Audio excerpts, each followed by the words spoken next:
And as the music starts, I think the live feed should probably be going up on YouTube just about now. And it is! It actually is. We are live, my friends. Are we? Yes, we are. Oh, yes we are.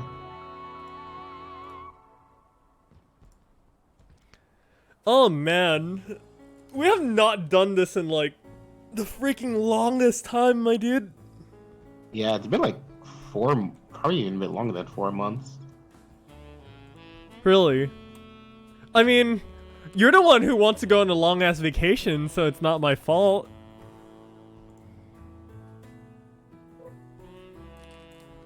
It is not my fault, Gesti.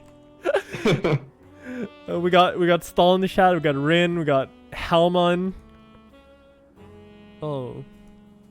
People are coming in. People are coming in. Oh boy.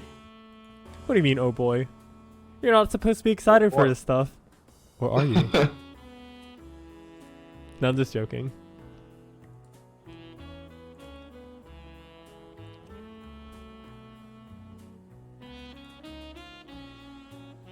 I just hope everything works as intended though, because I was actually doing a test stream earlier meaning like yesterday, where you're supposed to be here and then fucking just fall asleep. Yeah, dude, that's what happened. I actually opened up that stream thinking it was the live stream. Yeah, I mean, I was like watching it. I was like, why? Well, we're RC's in the team, and then I looked at the time like, wait, what's our time here? This should be live. Fucking literally just Gesti things, my dude. It's this shit that other people just doesn't happen with. For the strangest reasons, yet we never know. We may never know.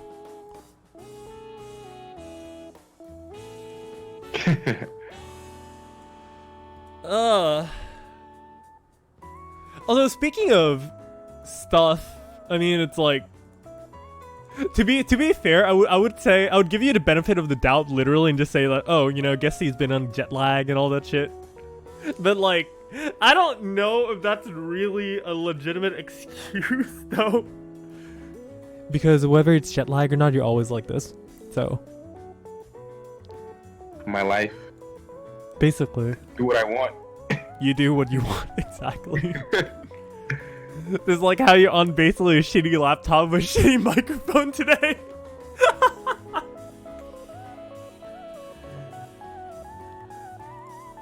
I mean, if that's basically all you have, then that's just what you gotta work with, you know? So it's not like there's a big issue or anything. Or at least that's what I think.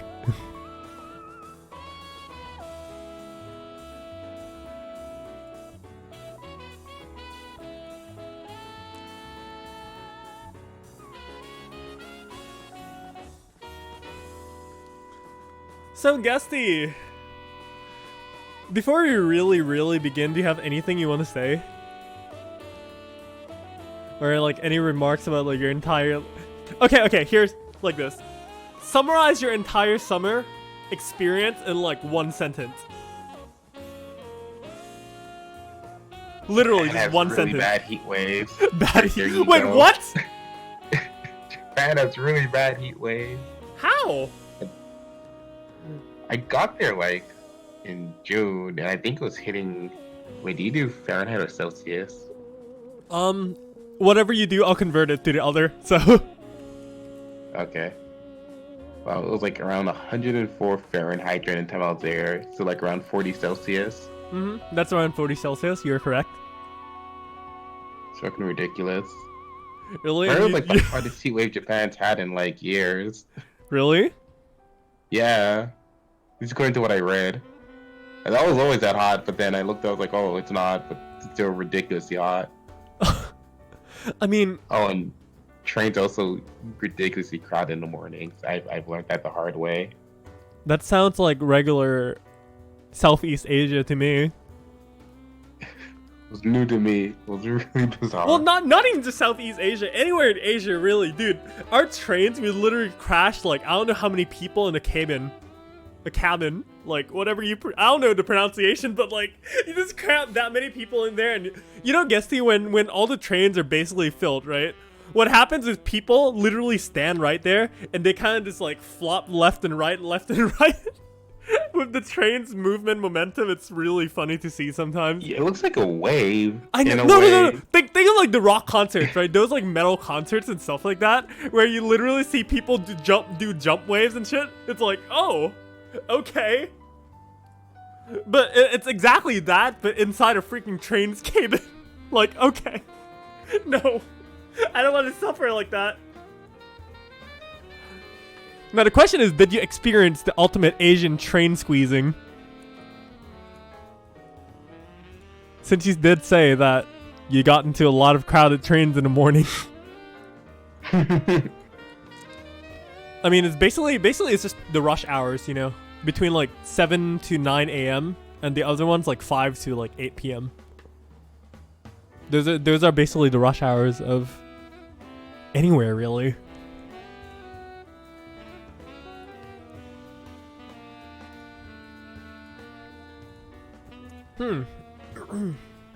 Alright, we got quite a number of people in here. So, aside from the random, like, conversations, we should probably start doing stuff soon-ish. Well, there is... Oh, never mind. That boost EQ is an hour away, so I can't even say that. It's basically an hour away, so... It's gonna be quite a bit. Although we have a lot of things to talk about. Because we still have the entire story from all your travels. You didn't only go to Japan, even though I advertised that you basically only went to Japan. Yeah, that's true. There's that. And then there's also the PSO2 station number 24 that happened basically earlier today. And stuff from the Tokyo Game Show and whatnot. Although it seems like the content is going to get a little more interesting from here, because now that they actually stopped doing more or less of the balancing, they can focus a little more of the content.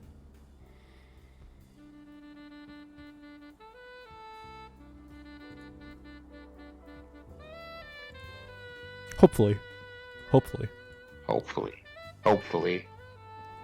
And especially that they revealed also the final boss of episode 5, so I'm also pretty excited for that, to be honest. At least by the looks of it, it looks good. I hope. But you never know. Never know really what happens. If it happens, it happens. If it doesn't, it doesn't. So. True.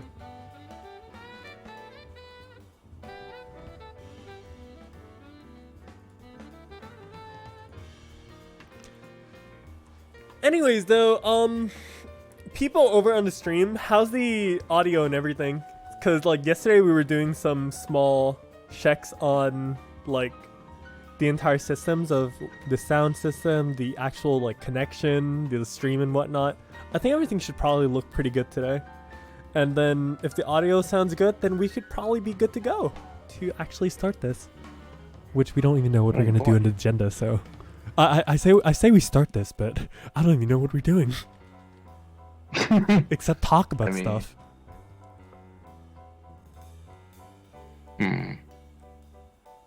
That's on you, though. Where do we start? Where do we start? Where do we start? That's a very good question.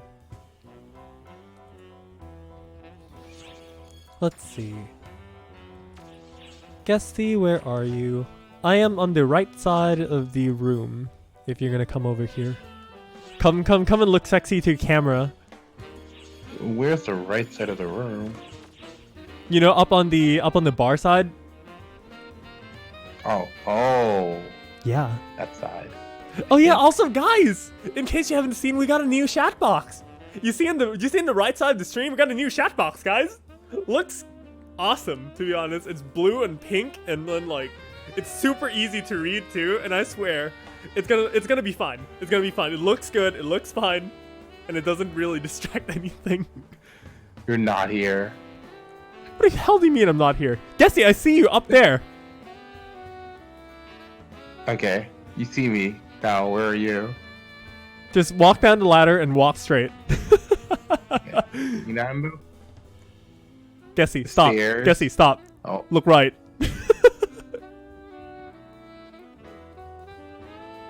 I really don't see you. I'm not even kidding. Are you actually serious? You know what? I'm gonna actually open the game. Gesti, I'm literally right here. You're at the stairs. Look right, okay? Actually look right. No, like walk up the stairs and look right. Okay. Here. Bye. Hi. Hello? No! Gesti, please. Okay. There you are. now you can come here and look pretty for the camera.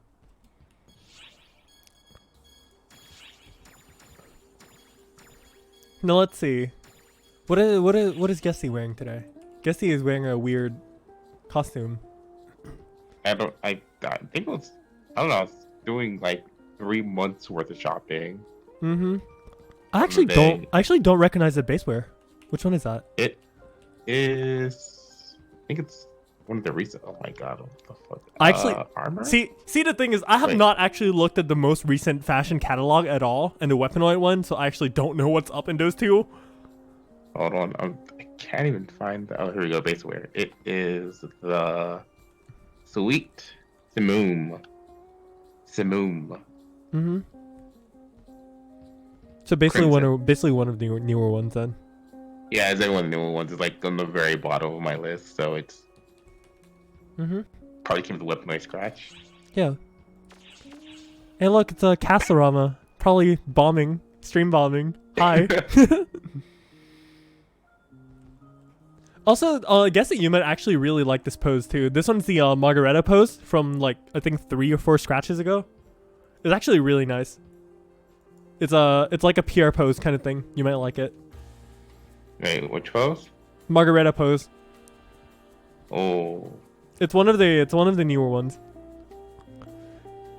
Actually, I did not intend to buy it until fucker Stall told me. He prompted me to buy it. It was like, yo, man, this pose actually looks pretty good. I'm like, oh, I see. It actually, oh wait, it actually does look pretty good. And then I instantly blew like 20 mil on it. So like, okay. Considering that it's a pose that's, you know, looping, and also it has that lewd sit, which I'm not going to turn the camera. Yeah, only 20 mil actually is really nice. Because it's exactly the same amount of poses as the PR pose as well. For both male and female.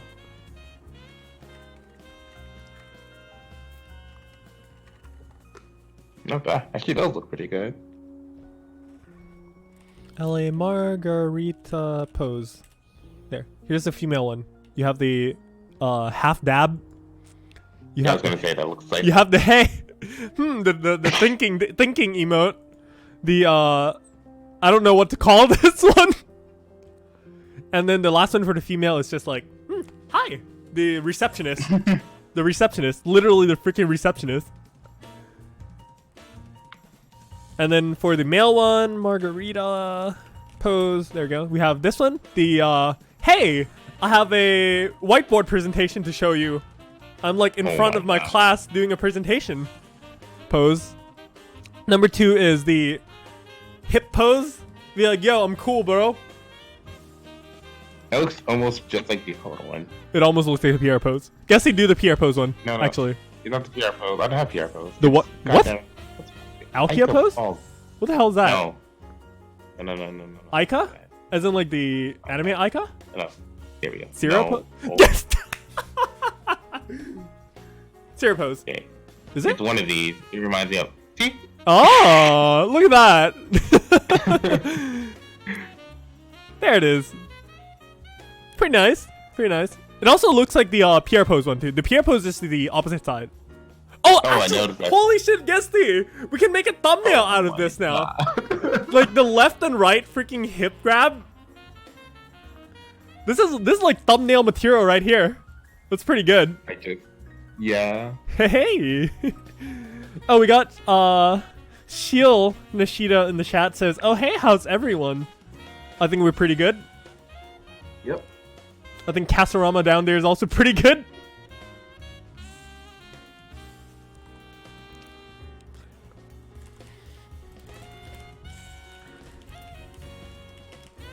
But yeah, the male margarita pose, there's that one, there's that one. And then the third one is just like one hand on the hip, one hand down, which is pretty nice. It's a really nice idle pose, honestly. I feel it's really appropriate. And then the last one is the lewd sit, which I'm not going to show. Like, I'm going to only show the rear, but I'm not going to show the other side because my costume's inappropriate for it. Amazing. Yes. Let's see what other new LAs that you missed. I think waiting 6 is also a really nice one. I don't know if you got that one or not. I'm waiting 6. I don't know. It's basically the yeah, you got it. I do. And you can also wave. It's really nice. Now, waiting 6, the best part about it is the male one is basically just reading a book. Oh yeah, that's true. Hi. I should probably take off my ring real fast, just so it doesn't glow that much. There you go. Oh, so that was your ring glowing. For some reason I thought it was It was my ring. for some reason I thought it was like the tattoo you had one that was glowing. Oh, I actually do have my frill parka. I can change my costume like right now. There you go.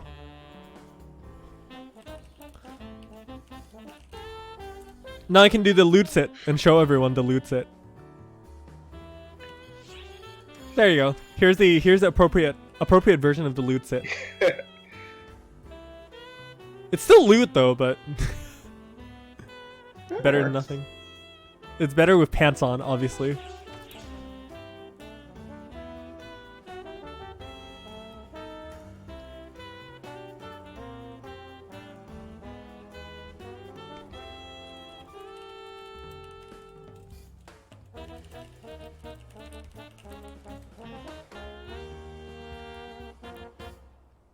Oh yeah, before things get a little more chaotic, I almost forgot. Every time I do streaming or recording, I'd always have to turn off the team chat bubbles just in case some weird things happen. You mean like always? Yeah, by that I mean always, except like now. Rude. Oh my god, I'm so freaking.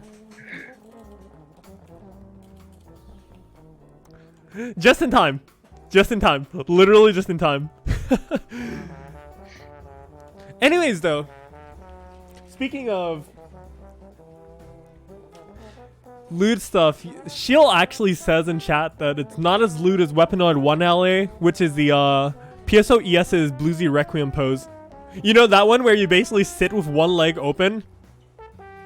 Oh. If you actually saw a PSO2 ES, the Bluesy Requiem pose is like the most lewd sit you've ever seen. So yeah, I do agree, Shield, that is probably the most lewd lobby action we have like around here.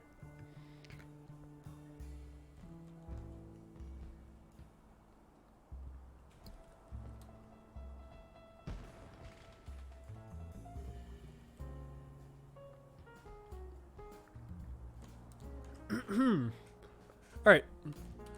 Anyways, Gesti, would you... Let's start off by telling some stories to people. Because that's basically, I think that's what everyone's here for. So, aside from Japan, where did you go to? Let's see. Well, I started my trip off in London. You started your trip off in London. In London. You know, just to enjoy the cloudy weather. Was it actually cloudy, though? Breeze. It was actually very cloudy. Funny enough, it actually turned sunny the day I was supposed to leave. So... You had one day of sunlight, you said? One day of sunlight. And then from there, went to South Korea for, like, 3 weeks. 3 weeks in South Korea. Did you go to North Korea? No. Hey, no. No, listen, Gesti. It's actually legit, okay? You can actually take a shuttle bus, actually to tour North Korea. They actually opened it. Wow. I'm actually not joking. That's surprising. Yeah. But yeah, that aside, three weeks in... What the hell did you do for 3 weeks in Korea? I mean, I took a 5-day bus tour. 5-day bus stopped tour. at each prefecture, which was pretty nice. That was pretty fun. And then from there, just pretty much hung around South Korea. Got to try the food. You go to like check that out. Busan and stuff? Hmm? Did you go to like the Busan beach and whatnot? Oh yes. And then I also tried out Korean barbecue. That is, oh, I missed that actually. But I Really? do that again. Surprisingly, like a lot of the world always like to reference back to Korean barbecue.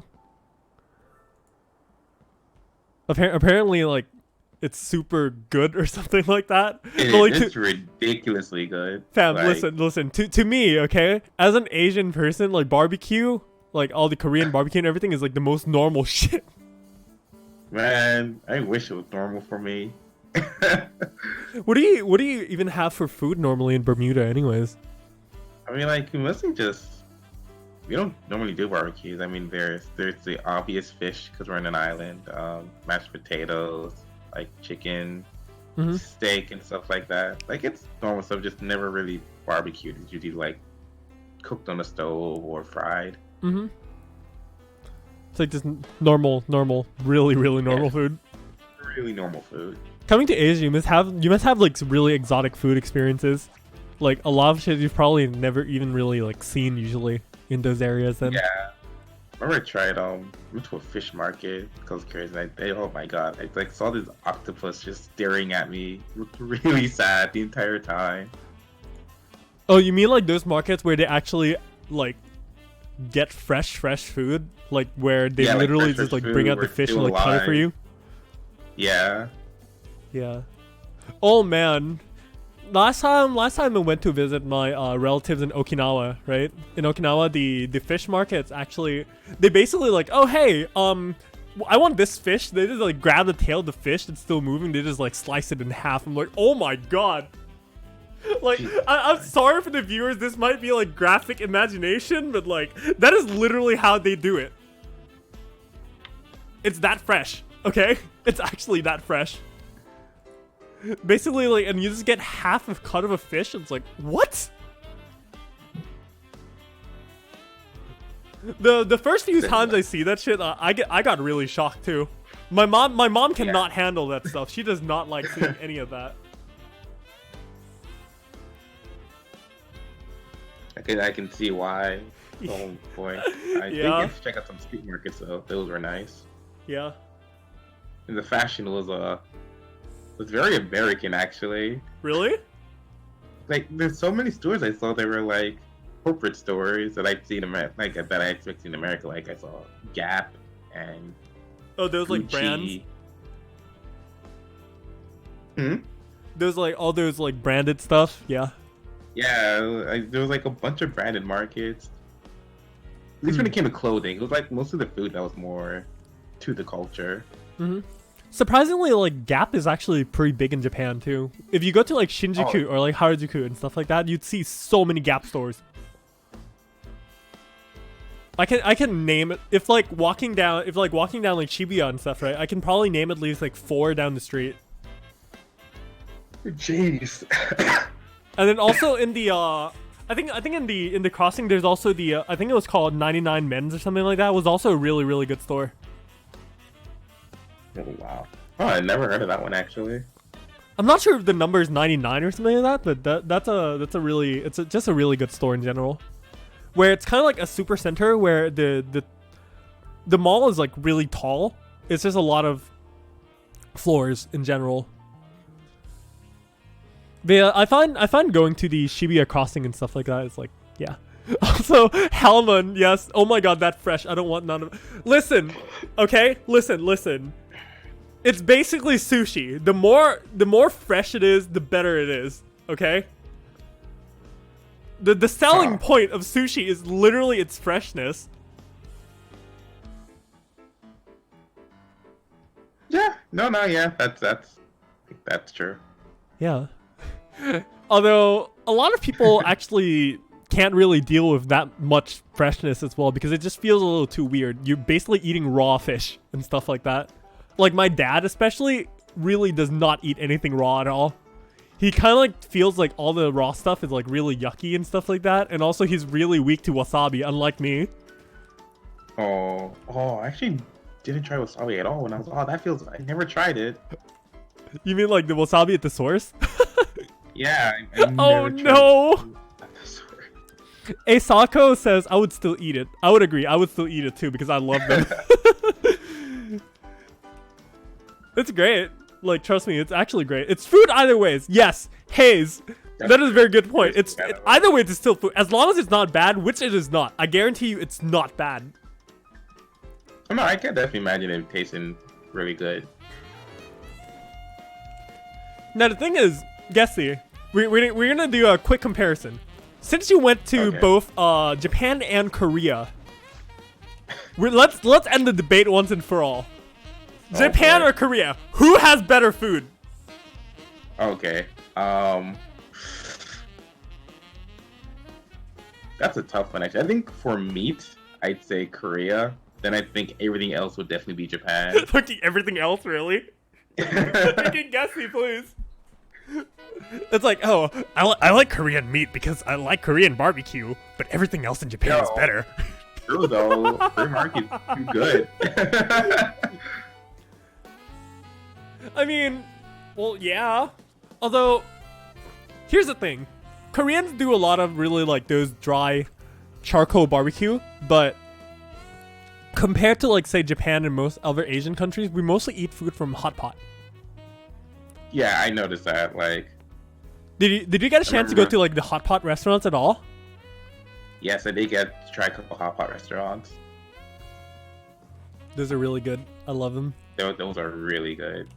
Almost burnt my tongue on the first one though, because I wasn't expecting it to be that hot. Yeah, I mean, you basically boil meat in there, and you have to take it out within like 10 seconds. Yeah.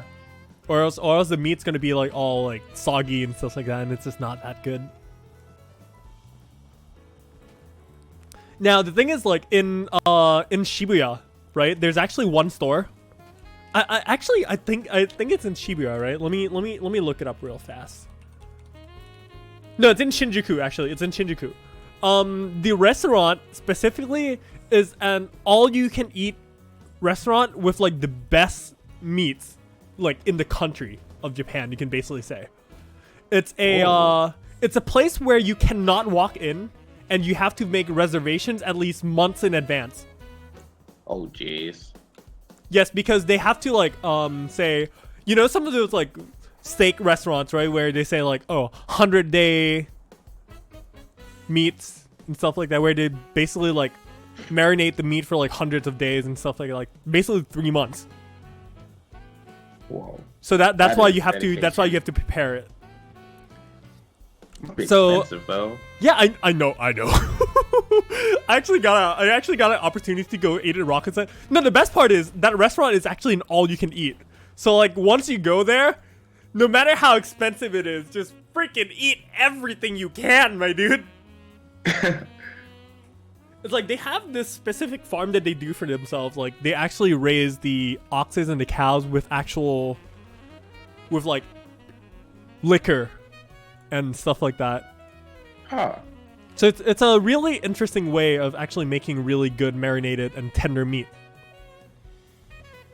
So, Gesti, I'm gonna let you estimate the price of one person. I'm gonna like jump to the extreme already and say like 15,000 yen. More. Are you serious? Yes. It's more than 1,500. It's more than 15,000. It's more than 15K per person. Jesus. It's like, why? Okay, the answer is per person is 23.4K yen. That's rich people food. That's rich people food. Okay. That's like let me get a conversion to US dollars real fast. I think it's gonna be like around 200 and something dollars. That would be, yes, 208 US dollars per one person. Or 177 euros. Yeah, no thank you. I'd rather I can like eat for like almost 2 to 3 weeks with that money. Oh, I know, right? No, but like, Gesti, listen, it's like a once in a lifetime opportunity. I got to eat there, okay? I got to eat there. It was so good. It was so good. It was actually so good. Also, Jet Set Radio, you are here. Hello there. Welcome. We have not started anything yet because we are lazy folks and we just like to talk. So. Yo, Jet Set Radio is my favorite game, so I don't think you really missed anything. Oh man, there's so many stupid stories. Anyways, Gesti, what is your favorite highlight of traveling in Korea? Anyways, where's your favorite place by far in Korea? In Korea? Yes. It was this. Oh wait. Also, please, or I'm not a rich kid, okay? I'm not a rich kid. I'm not a rich kid. Please don't call me a rich kid. I did not pay a single yen for that restaurant, okay? It was a special invitation. Oh my god. Okay. There was this. I can't remember the name of the place, but it was this. It was like this weird traditional village we got to visit in some part of South Korea, and it's That sounds good. Yeah, and like I think every night people that live there, they wear like these kimono things. I don't think the Korean ones are called kimonos. I was gonna say I don't think they're called kimonos. They're actually like traditional dresses though. Actually, hold on. Let me actually look up what they're called while you tell the story. Yeah. And I think like every night, because we were there for a couple of days, but every night they all dress up. The males like wear something similar to them as well, and then they just have like a karaoke night on the stage where they sing traditional Korean music, and it was like a shrine they all go to. It was a really nice place. It's like one of those places where you see which is like a neighborhood that's just kind of like by itself, like it's got its own community, and everything there just feels old school and traditional, and I really like that place. Anyways, it's the Korean ones are called the Korean hanbok, Hanbok, hanbok. I don't know if that's the proper pronunciation, but that's literally what it's called. Okay, yeah, that's what they were wearing. The hanbok. It's a traditional Korean dress for semi-formal or formal attire during traditional occasions such as festivals, celebrations, and ceremonies. Yep, that sounds about right. That was definitely it. Characterized by its vibrant colors and simple lines without pockets.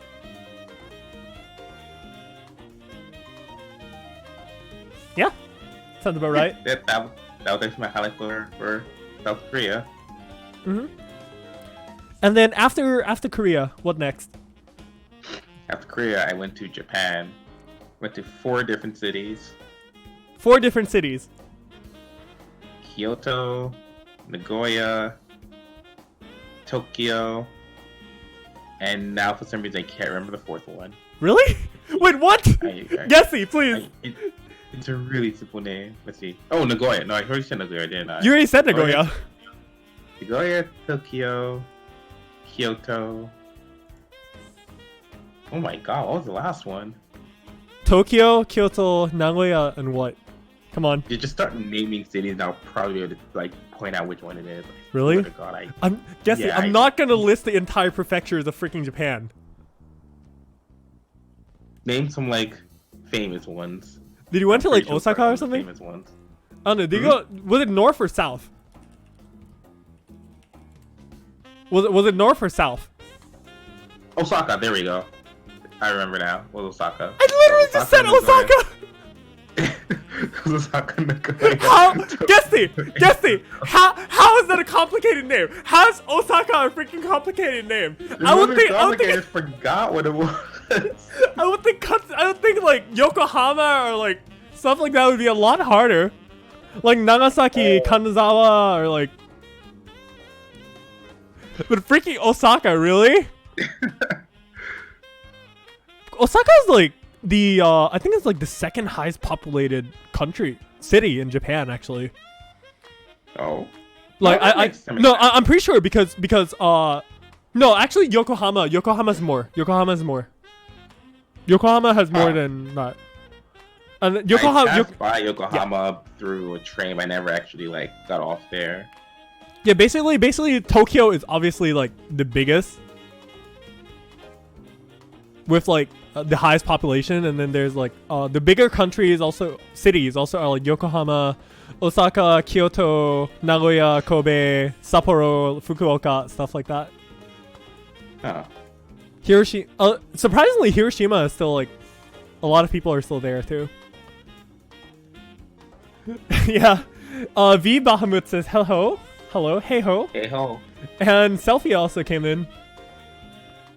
Shiro says Nagoya was the second most populous city. I actually don't know. I'm just recalling from memory here, so please do correct me. Please actually do correct me. I would heavily appreciate that.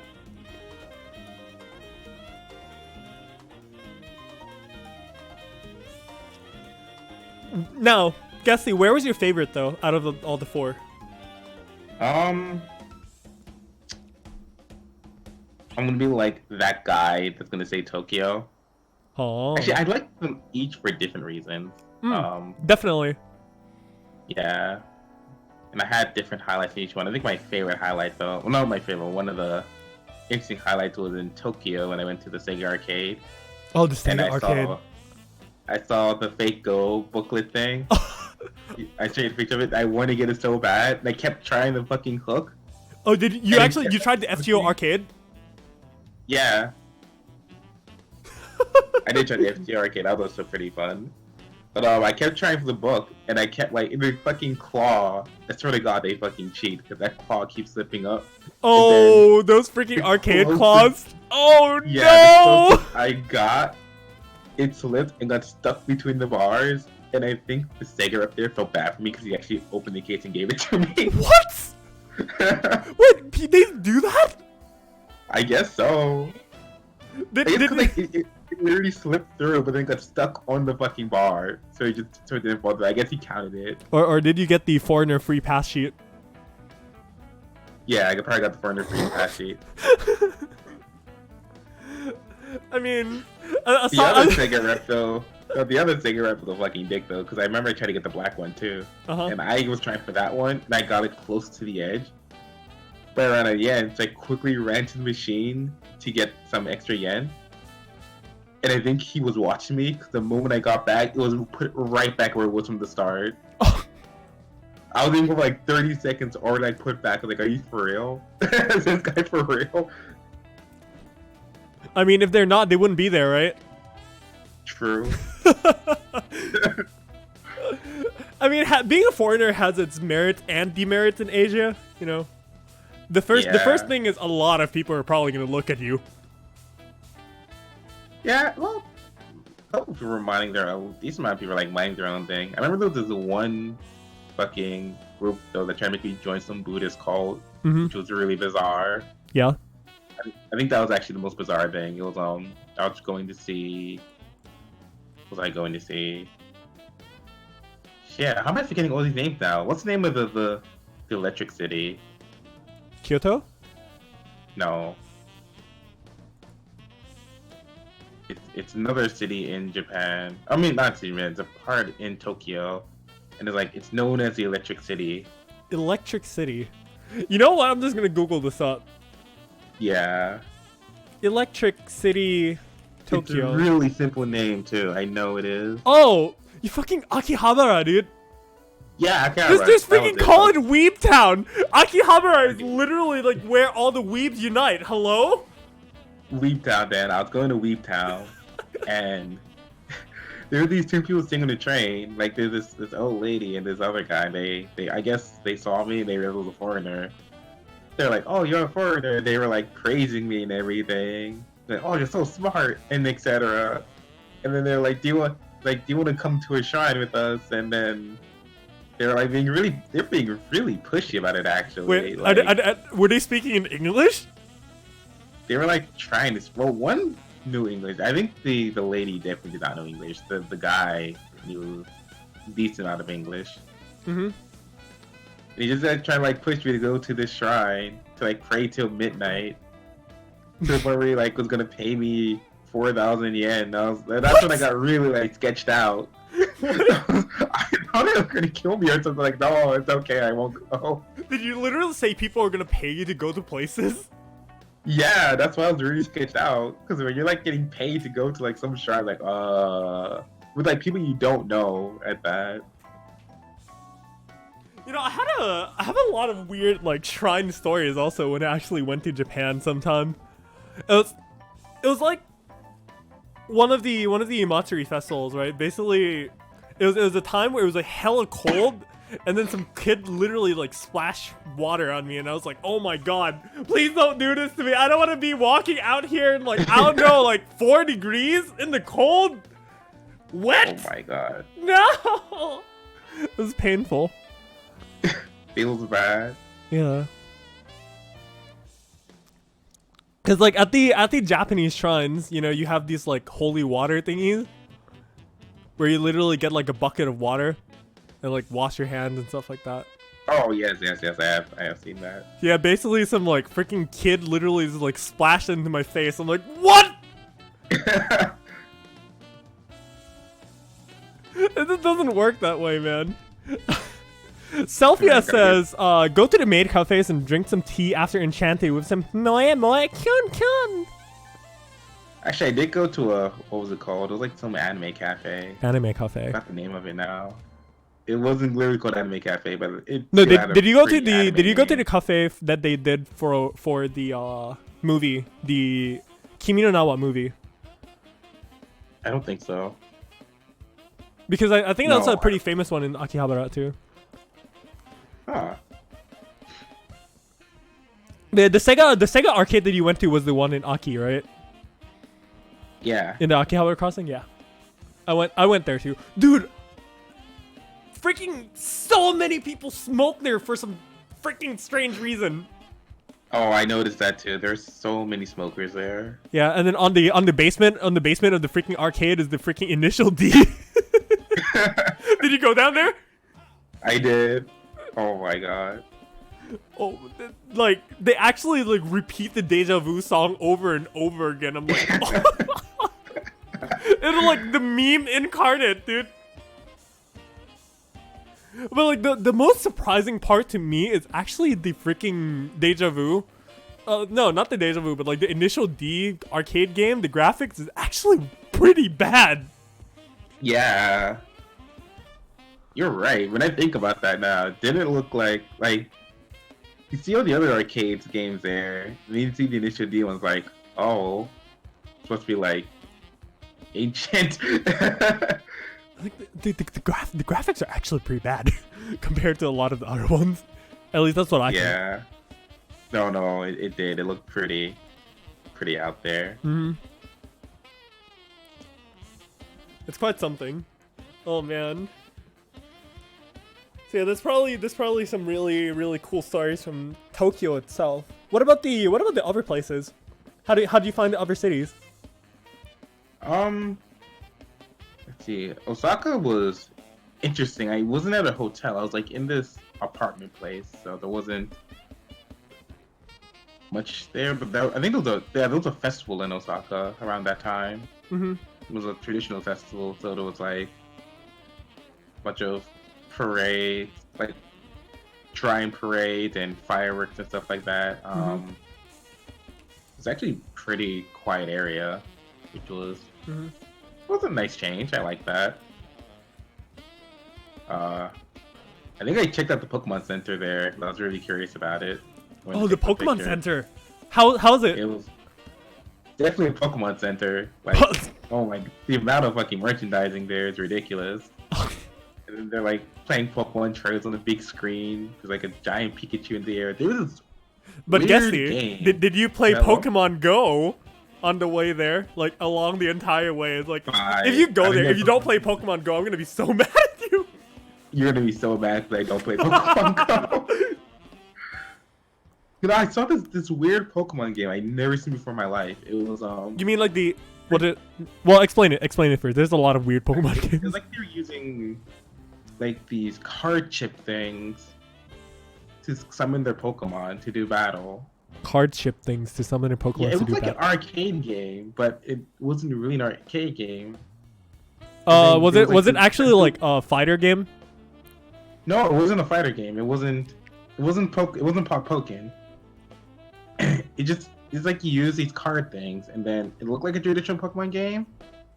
But then the controller was just this big Pokeball thing with like What? 2 buttons. Okay, I'm at a loss. I'm I actually don't at know a what loss. it was.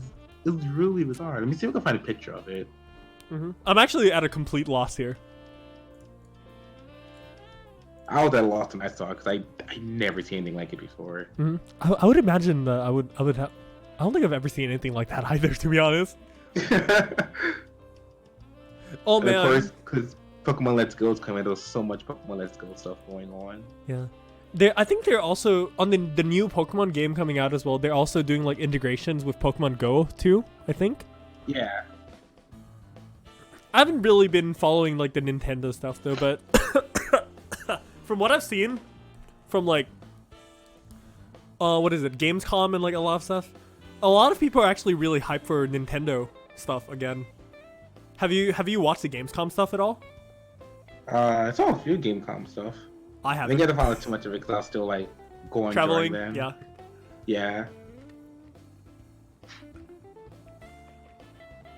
Although next time if you want to visit Japan though, try visiting Japan in like the winter, because you already went in the summer. Like you should probably try to experience it in the winter as well. Oh boy, that sounds interesting. Oh, I found a picture of it. I'm gonna send it to you on Discord's fun. Yeah, I sent you on Discord. Let me look at the picture and I'll find it out what it is. Okay. Because freaking So he's Halman like in the Chrome chat here is again. basically just knows as much as I do. Basically nothing. We don't know what the hell you're talking about.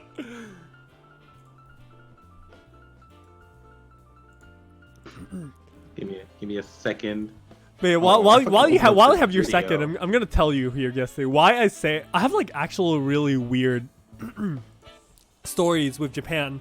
Like when I was like 2-3 years old, right? When I was in like freaking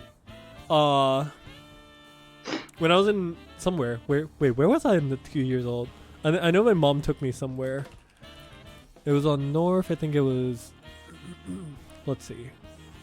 Oh yeah, Sapporo, way in the north. And then my mom had like some work over there. And then like there's this one image that we actually have on our wall when I was a kid.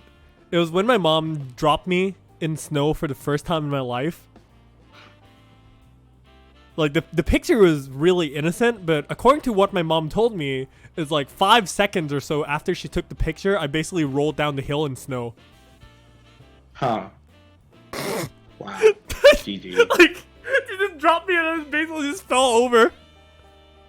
I sent it to you in voice and text. What the fuck is that? Ah, see, I told you I've never seen anything like that in my life. What? What is that? You should put it on stream. Maybe someone will know what it is. Okay, fine. Let me download the image real fast, and I'm just gonna put it on stream real fast. If anyone knows what this is, please let us know. All right, let me add this image. There it is, right here. That thing. I have never ever seen that before ever in my life. Also, Livewire. Don't forget to eat KFC if you visit Japan during Christmas. Yes, apparently I don't know why, but in Japan, there's this weird tradition where everyone goes buy a freaking bucket of KFC chicken in Christmas. Wait, why? Hey, don't ask me! That's traditional, right? I guess. Totally traditional, but like people do that. They literally just like dude, in Christmas, if you go to like freaking like Shinjuku or something, you're gonna see a line where you can basically wait for like 3 to 4 hours for freaking KFC. Of all things, just KFC. And that's how I want to spend my Christmas. Yeah, see?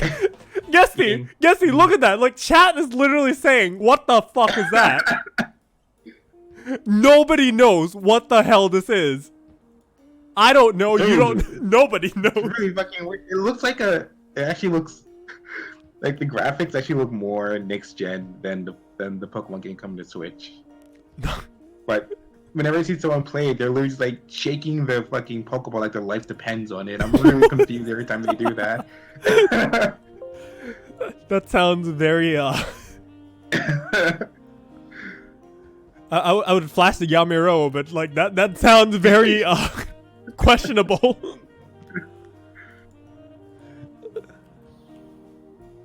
Speaking of which, apparently the concert is going to start soon, so we should probably head over to the block so we don't miss that one.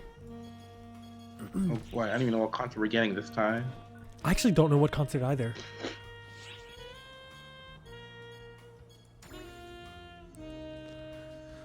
Asako says, reminds me of Pokemon Snap. Do you know what Pokemon Snap is, Gesti? Pokemon Snap.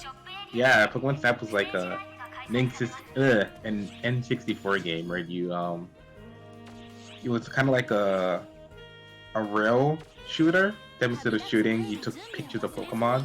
Mm-hmm. And then Professor Oak will like judge each one and give you points based off of that.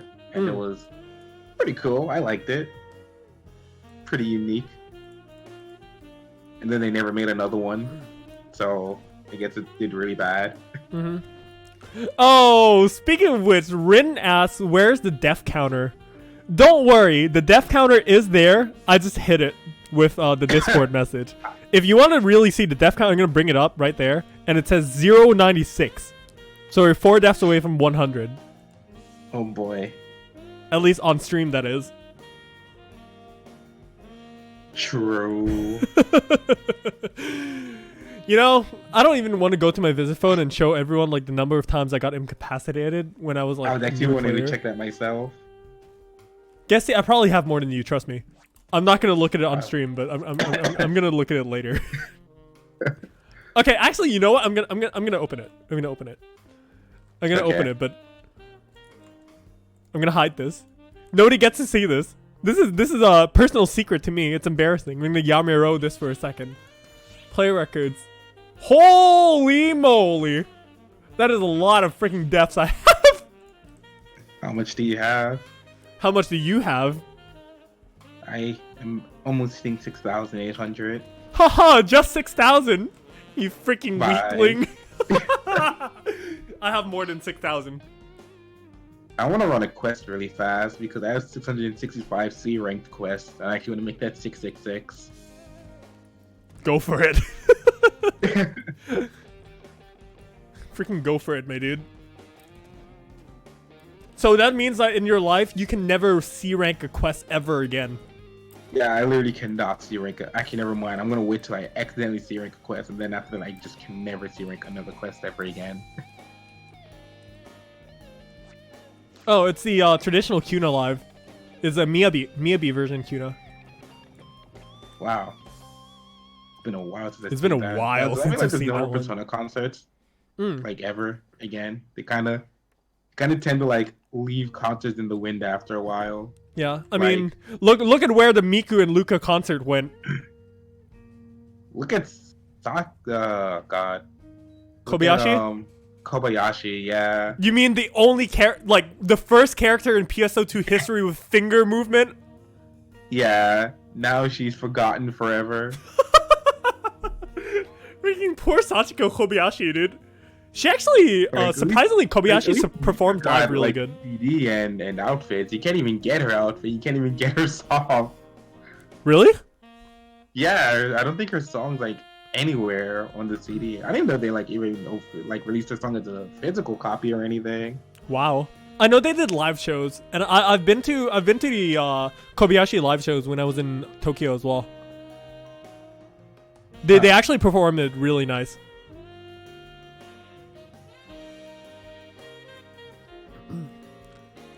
But yeah, aside from that, was there any PSO2 festival thingies at all when you went?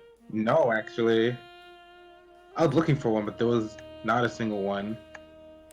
Because the time that I went to Japan like last year again was exactly the time where I went to the Tokyo when they were doing the ARC's live tour across Japan, and then we got the LA from there.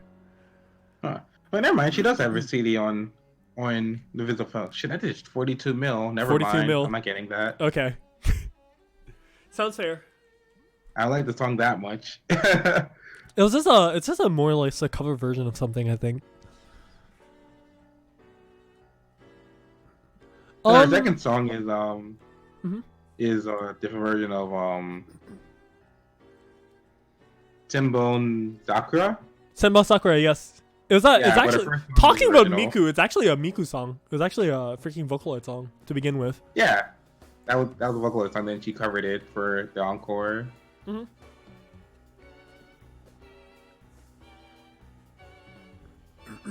It's a great song. But yeah, what you got to do instead of actually going to a PSO2 fest though, is you actually got to talk to someone. You actually got to talk to someone. Well, wouldn't you tell our audience a little more who you got to talk to and how? Oh, of course. So there's this person who I randomly messaged on Twitter because they were using a similar program to mine, and we managed to become friends through that. And then at this point, we were like, oh, at this point, it was before I went to Japan. So I was like, oh, hey, I'm going to Japan. And this person said, oh, hey, we should meet up at some point. So we talked to Twitter about stuff, PSO2 stuff. Mhm. And then went to Japan. When I got to, believe it was Nagoya, we arranged a meeting and met up. And that is how I pretty much became friends and drank with the composer of PSO2 music. And there you go. There you literally have it. How Gesti literally became friends with a PSO2 music composer by basically just chatting through Twitter. Pretty much, literally just an idle comment through Twitter, and it led to that. It was quite interesting. You know what's weird? Also, I swear to God, I keep regretting this. I keep thinking I saw Sakai at some point. Like just getting off a train. I keep thinking I saw him because I don't think I can think of anyone else with a hairline receding that hard. But I never said anything. Like, I'm pretty sure it was him. Like, I'm confident it was him, but I didn't say a single word, and I regret it because I'm gonna keep wondering if it actually was someone else. Oh man. But I'm pretty confident it was him. It's okay, the Gesti. I got to hang out with freaking Sakai and Ichitaro in Japan as well. That sounds. Oh yeah, I remember you talking about that. I did. When I went to the Tokyo, the PSO2 Tokyo Fest, freaking was hanging out with Sakai for like hours. It's just funny because they freaking call me that literally that English PSO2 YouTuber. Why? And please don't call me that. Like when they were like when the staff were like coming in and like they were literally calling me the angle on the YouTube app, which is an English YouTuber. I was like, oh, that's so no, not like this. But like, it's still funny though that I actually was recognized. It was actually really, I felt legit scared. I was like, shit, dude, are they gonna ban me, Captain? But no. In fact, Sakai was like, thank you for making content for the game. Because there was not many people who actually does a lot of like PSO2 videos, funnily. But yeah, the response and everything was actually really good. Surprisingly, as a lot of people are scared of like SEGA banning them for being like a foreigner and stuff like that, or like a lot of foreigners having a lot of, you know, quote unquote issues in PSO2. Surprisingly, my time in the PSO2 fest was actually really good. They were all really friendly. They were all like trying to help, and a lot of people recognized me too. And like, it was a good experience overall, being an English person there.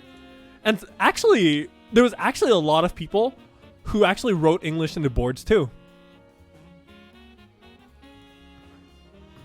As in like, in the festival, right? They have like this one tower board where they let people like sign like, oh, this person, we came here from ship 2, or like whatever, draw pictures and stuff like that.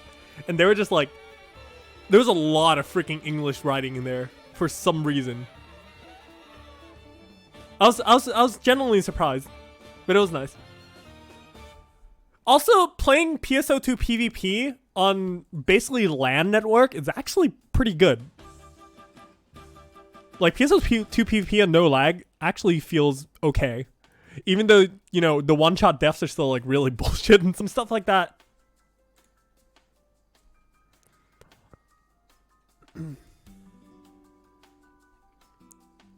But, like, yeah. Try to keep it a little... I think Gesti probably, like, went AFK for a little bit, so... for now, we're just gonna enjoy the... I'm here. Or not. Never mind. I was trying to cover you. I was like, Gesti's probably gonna go, like, grab, like, a cup of coffee or something like that, because... Yeah, those are some pretty good experiences in Japan, probably. Sounds like you had a lot of fun there, though. Now the question is, Gesti, did you have any nice tidbits from talking with the PSO2's music composer, though? I'm actually really curious. Like, as a musician myself, I really want to know.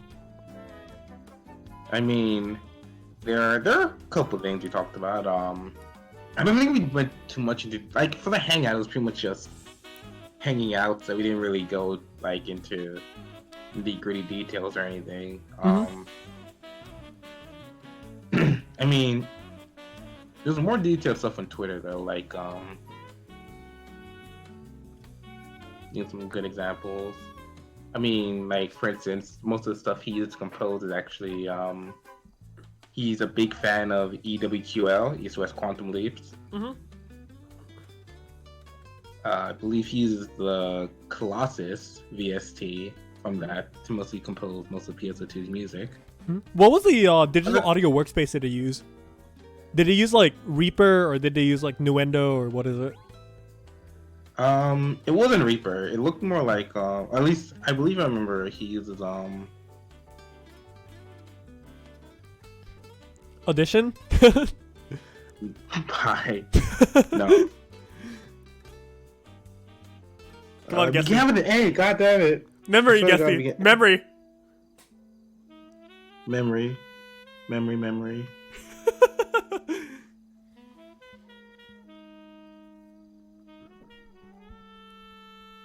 And thus, Gesti's mind went a little blank there.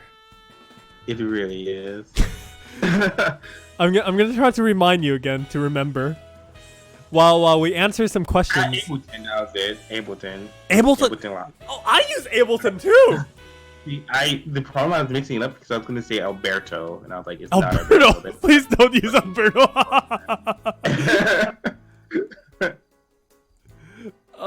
Speaking of music, right now, Draken just asked in chat, how do you guys feel about the PD music on the teaser? I like it. Really? I do. I think it's. I mean, I was surprised that it wasn't an arrangement of Ooze, which did catch me off. But I think, so far from what I've heard, I do like it quite a bit. I do want to hear more of it before I, like, give it my full judgment, because sometimes you have a song that sounds, like, great in the trailer, and then the full version comes out, and it's like, that's actually the only good part of it.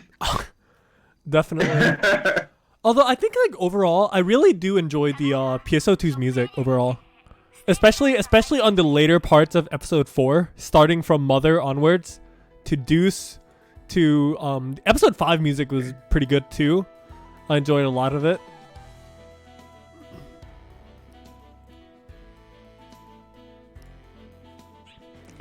But the question is, how long was this person making the music for, even?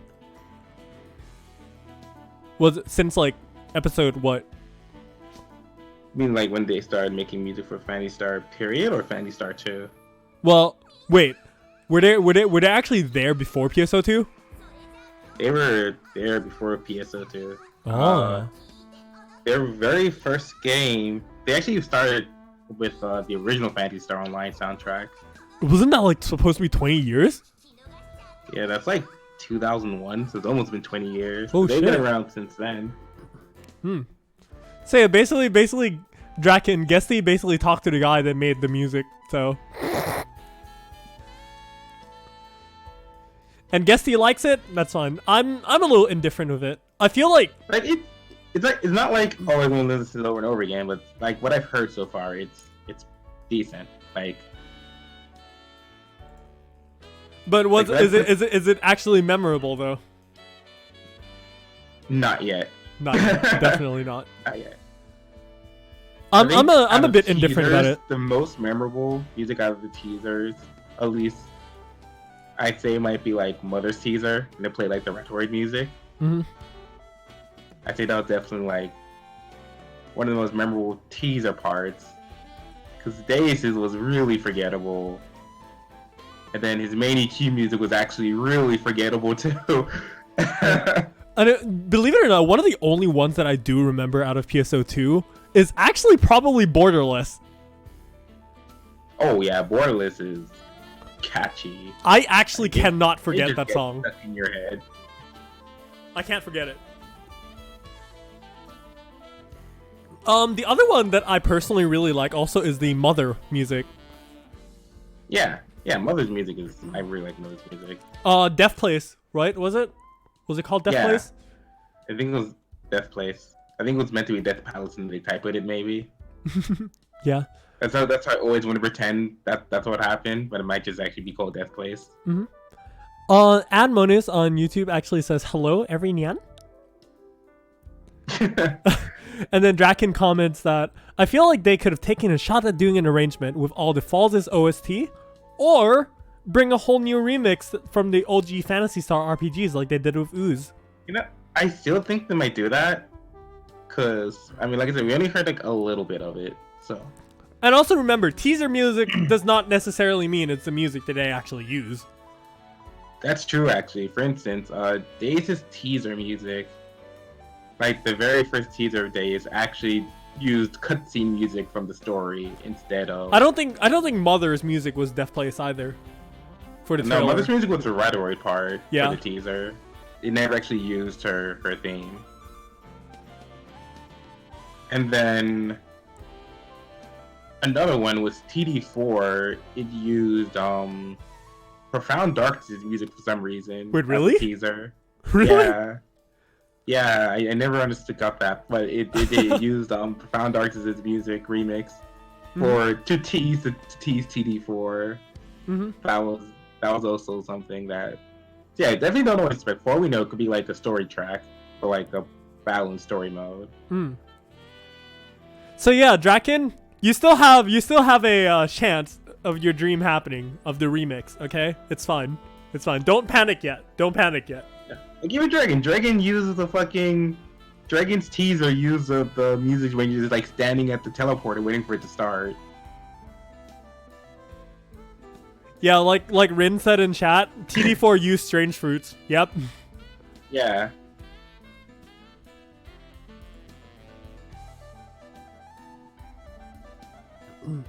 So you never know. That I'm pretty sure that the music they use is probably not going to be the EQ music. I'm actually willing to bet it's going to be used for like a story mode battle or something. Yeah. Or like maybe the first part of the EQ. Mm-hmm. Still chances for a remix to pop in. Yep.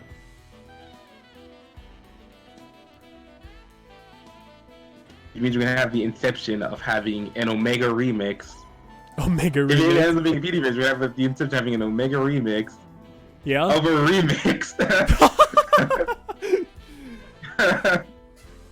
Yeah.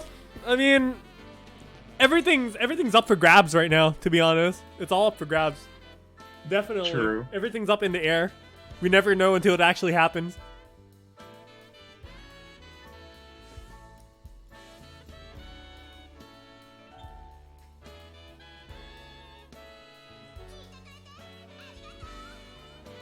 Oh man, that's a lot of weird shit that basically happened. Episode 5 was really like half a shit show, to be honest. It was quite a ride. I mean, now that they've got everything practically sorted out now, hopefully episode 6 they can have like more focused project in mind. Yeah. I mean, I really do hope that they really learn from this entire thing. And take it to heart, you know. I'm pretty sure they have. Also, Vainton says hi, Gesti. Hi, Vainton. I think our EQ is like practically filled out. Oh Yeah. wait, actually, No, we always do our entire sets. yeah. Well, I actually have 2 MPAs up to. We're actually up to 17 people now. Yeah. Although we don't really publicize those stuff, so Yeah, it's a team run, so it's like.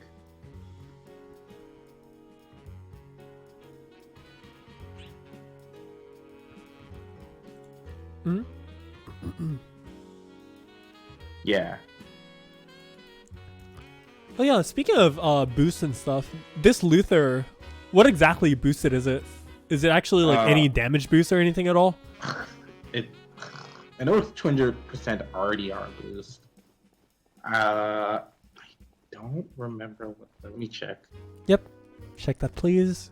Would I be really hope it's appreciated. not 20% attack. I'm actually just gonna rage quit this quest right now. Don't do that. Oh, never mind. It's the exact same quest, just it's RDR and XP is up by 200%. Nothing changed. It's just give more RDR and XP.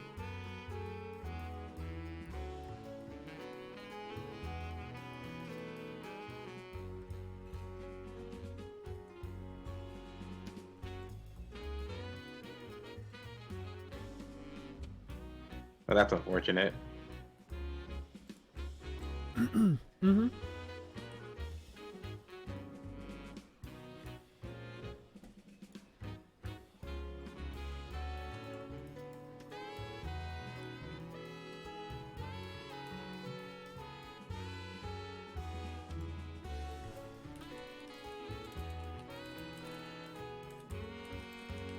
Well, I'm gonna take an XRDR 75% and hope for the best.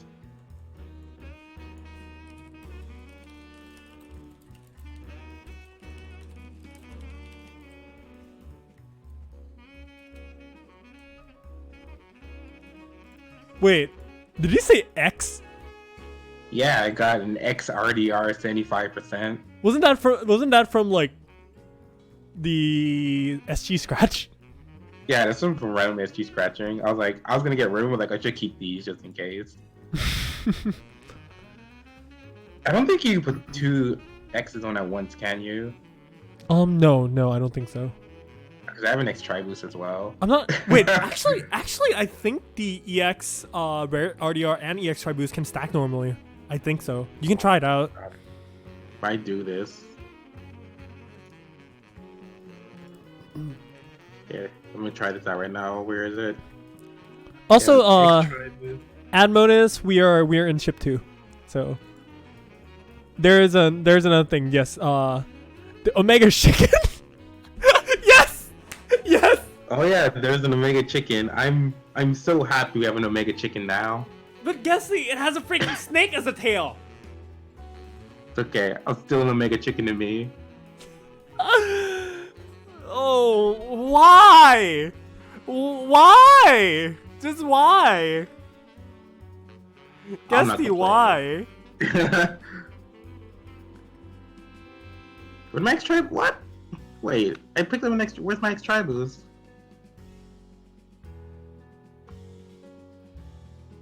Did I fuck up? I don't think I can help you there. Oh no. I had. Okay, so let's see. I can't use it. No? Well, wait. Why can't it? Oh wait, because I'm not in the quest. That's why I'm a fucking idiot. You're supposed to be in the quest when you use those. Yeah.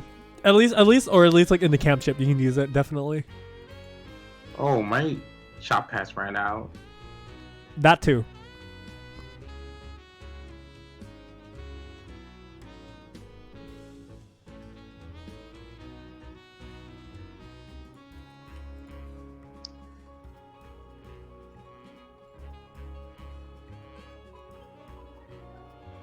Oh.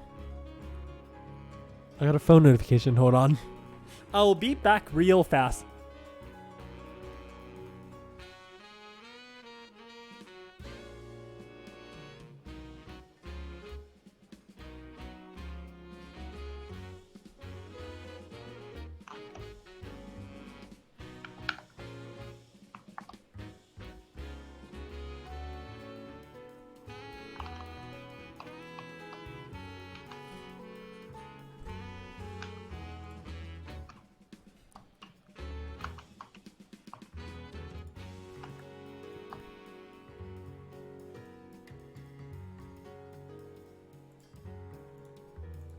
Well, I guess I'm here with you guys while he goes checks out his phone notification.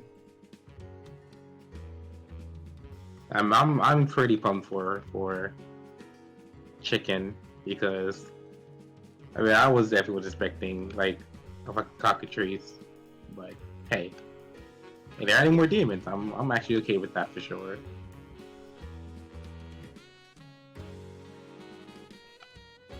Did we have an orange rappy suit? I keep wondering if you ever had an orange rappy suit. I'm still like my mind's still wrapping around that.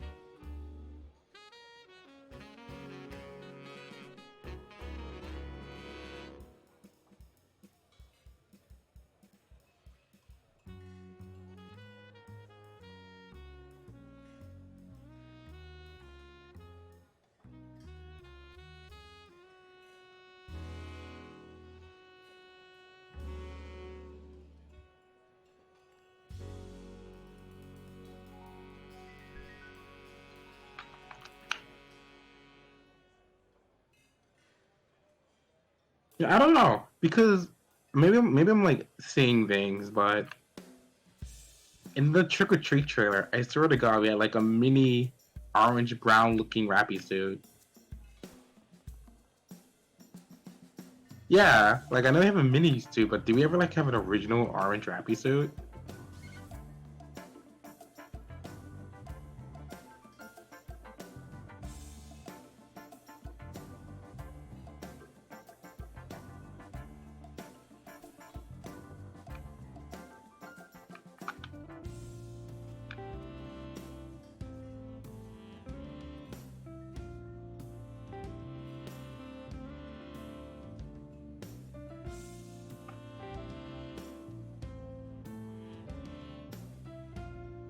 Oh right, because they had Latin rappy.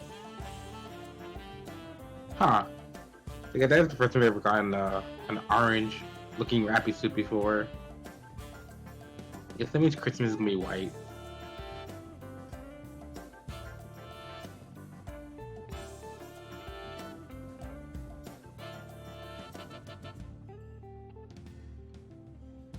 When's my mini Meow suit though?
Anyways, sorry about that. I've now kind of returned-ish. What did I miss? Hey, we were just talking about mini suits where you were going. Mini suits. Explain. Well, we're talking about like how Trick or Treat has the orange mini rappy suit, but there's no like actual orange rappy suit. Huh. As far as I know, we don't have an orange rappy suit. You're right. I actually don't recall one. I actually do not recall one. That's a very good point.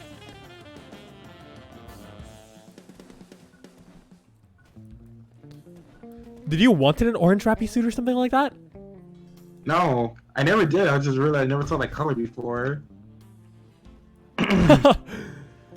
No, actually, do you even have any rappy suits? The mini ones? I have a pink mini rappy suit. Huh. I see. In my fave suit. Maybe the blue? Mm-hmm. Oh, by the way, let me do some quick salon. I'm gonna put a break thingy on the stream real fast. Okay. Because I don't want to accidentally go naked. Oh my god.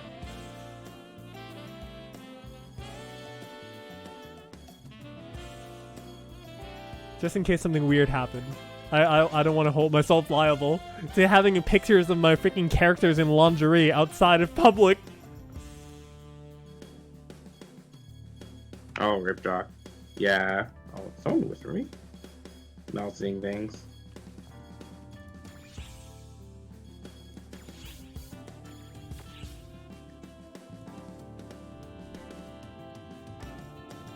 Hey, did you hear what they did with PvP?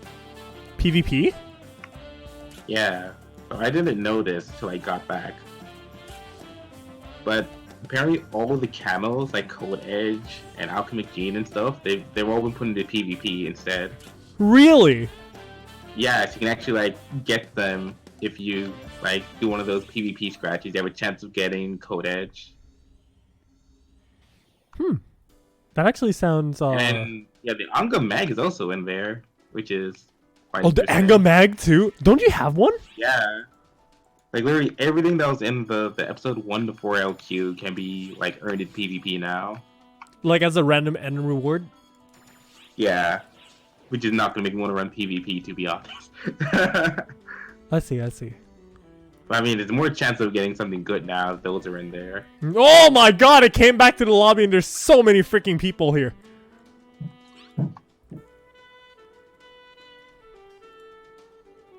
It's a lot of people.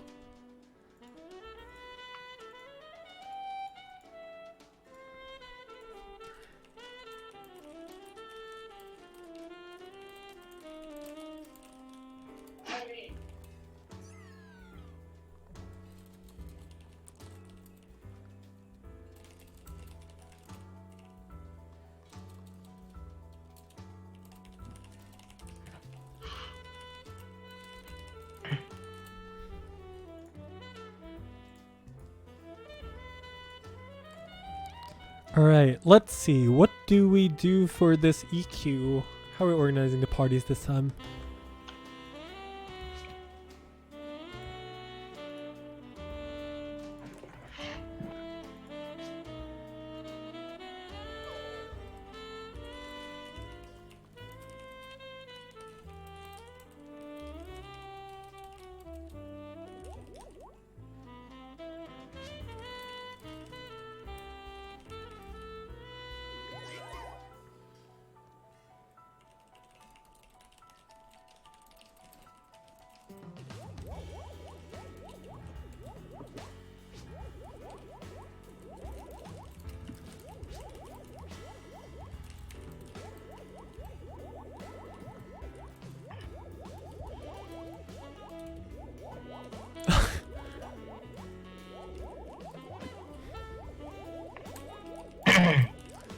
And thus the regular spam begins. Oh my god. Literally just why? I regret doing this. I regret creating that ever to begin with. I actually regret doing that. Amazing. No, you see, Gesti, I did this like at least 3 years ago, where I found this alley and I was like, it must be really cool. So I'm like, there. Literally, just why, right? And then I made a freaking auto chat word out of it. And then I come back 2 years later, this happens. You start one person doing the why, 1 million people are probably gonna do that, especially in our team.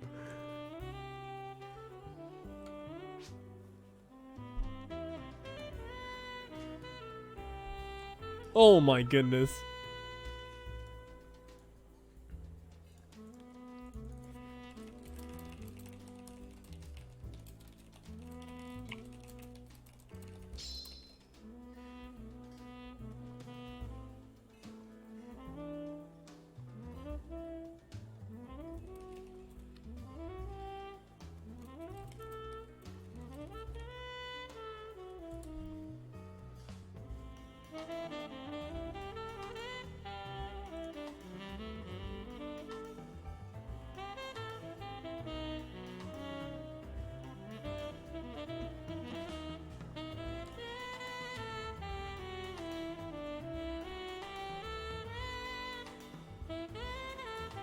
Alright, let's see.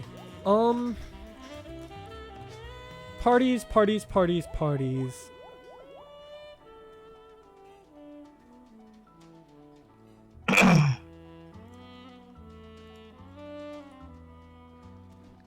Everyone's winking now.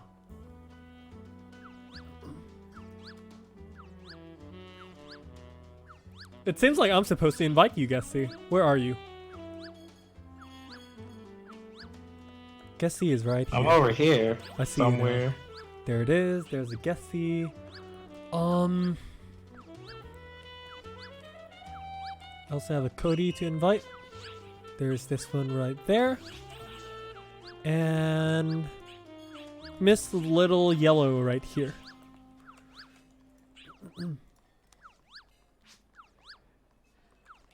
And also, Rin, please don't mention about flex tape. I am going to flip some tables if anything flex tape comes up again. Oh, what's this? What do you mean, oh, what's this, Gesti? Flex tape? Don't tell me you've not watched that video. Gesti, no. I Gesti, don't no. know if I have. Gesti, are you serious? Are you actually serious, Gesti? I'm fully serious. Fine. Fine. Be that way, Gesti. I will freaking... I need to remind everyone how... No. No, not the flex tape. Please not the flex tape. Okay, Gesti, I'm gonna link this to you. You just look at it, like, right now at your own discretion. Okay. Hit me with it. I'm gonna post Is it it right... voice to text? Yep, it is now. Oh boy. Let's see what is... Oh.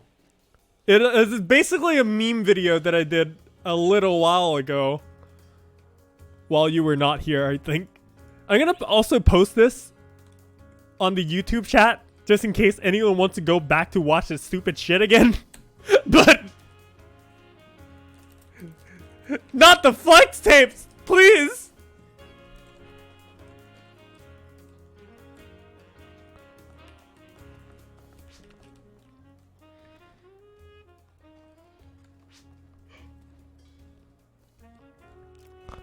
But yeah, also, anyone watching the stream, please actually don't miss this live stream boosted EQ unless you're really not playing the game.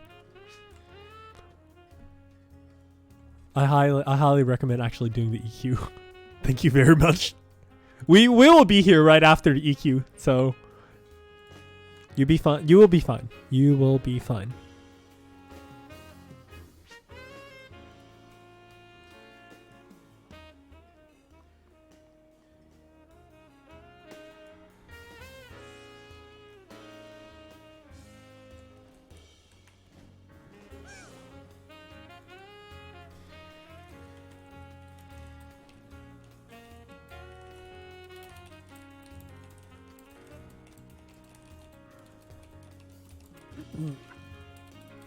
What the fuck is going on in this video?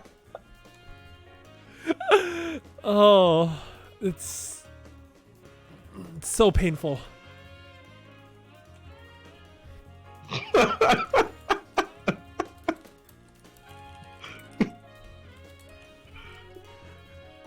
That's a lot of damage.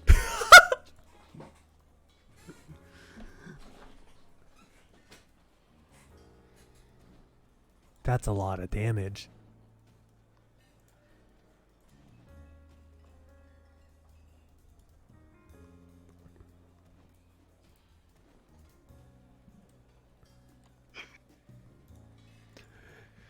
And you know, now that I really think back to it in retrospect, I don't regret making that video one bit.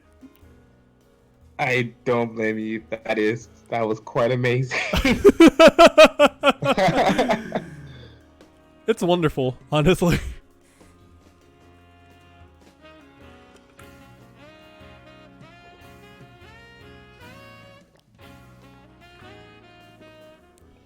This is why, Gesti, we need to bring all the boys back together again. And just meme, basically. Because that's what we do best. We meme. We basically just play the game and meme. I mean, what else is there to do?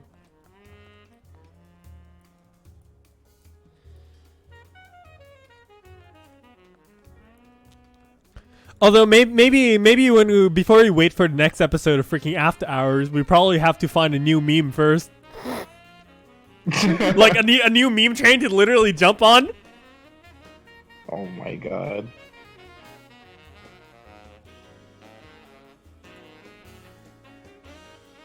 You know, actually, I'm curious about something. I'm going to be back in a second.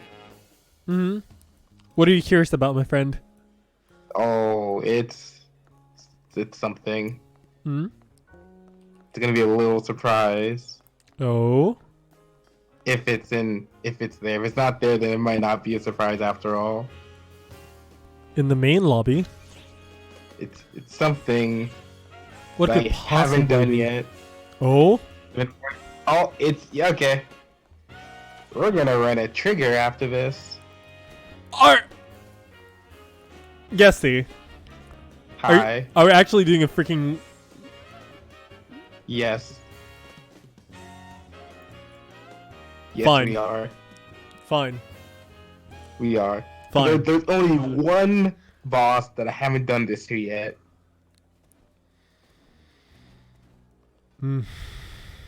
Fine. I actually have not done that trigger. If we're thinking about the same thing, I have not done that trigger. Yeah, if we're thinking the same thing, it hasn't been done yet. So, it's gonna be quite... Don't we need to find 2 more people, though? Oh, no. It's not that trigger. It's a 12-man MPA trigger. There's something else that I have not done with it yet. That I've done with other triggers. Okay, I'm at a loss. I'm actually at a loss here. I actually don't know. You'll see. It's gonna be quite entertaining. Why do I feel like I'm supposed to be scared here? I feel intimidated. I feel very intimidated. It's gonna be quite entertaining, trust me. I'm scared now. Guys, if you guys in chat know what Gesti's talking about, please tell me. You probably don't know because I don't even know, so. I'm scared, Gesti. Do you have a hint of what it could possibly be?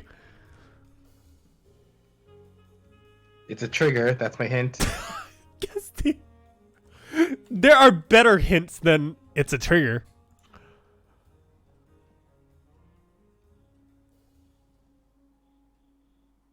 It's a trigger.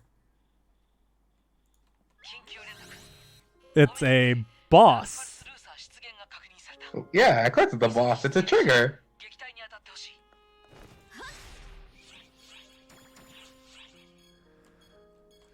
Oh dear. I'm scared.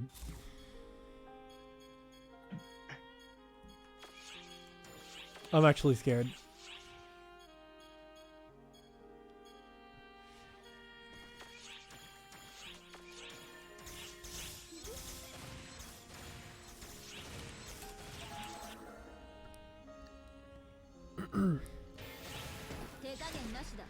Why do you do this to me, Gesti? I feel nervous now. I'm like speechless. You better like have this recorded and up at YouTube or something, because I just spent 200 SG for this shit. 200? What the hell is 200?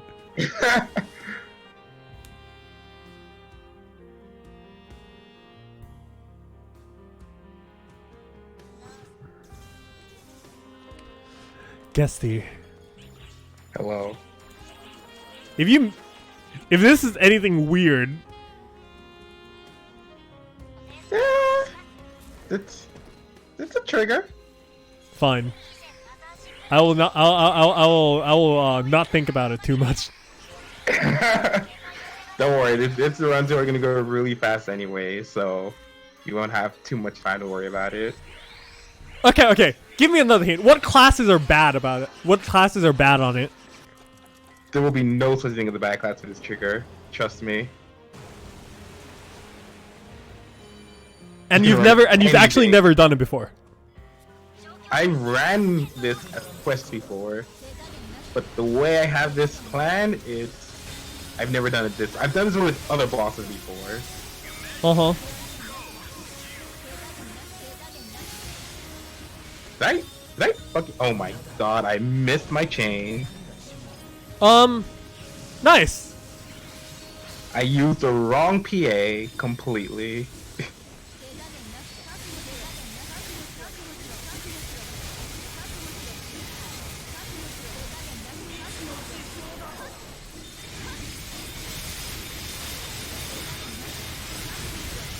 At least you hit that one?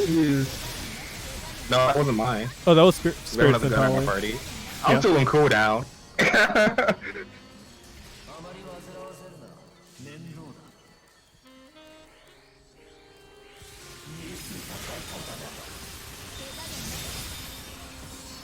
Did I just aim at the shoulder? I aimed at the shoulder.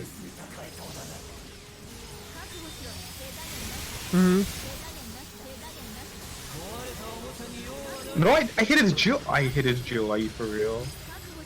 I see that.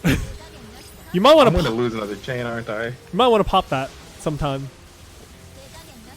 Oh my god, it's not hitting it. There we go.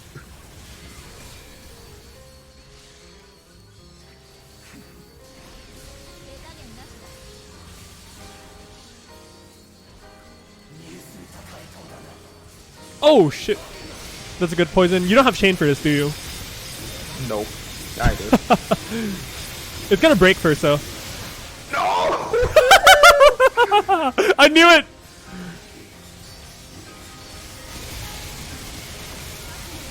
I knew it was gonna break.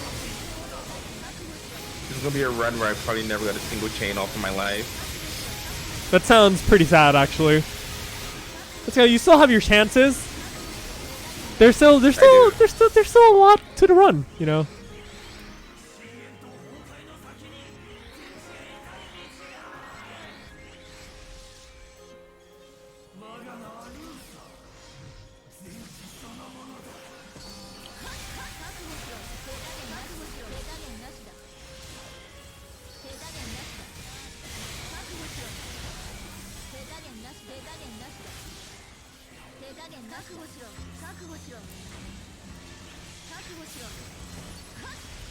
I forgot how to do this fight!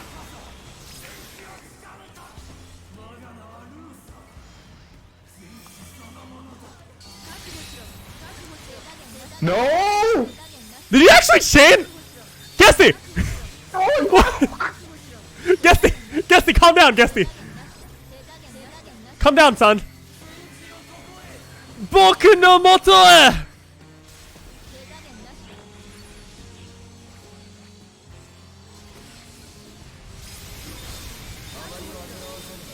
I wonder if I can break the beak, actually.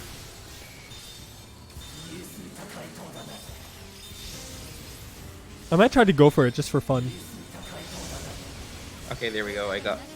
Oh, someone actually, they actually weak willing the beak. Ooh.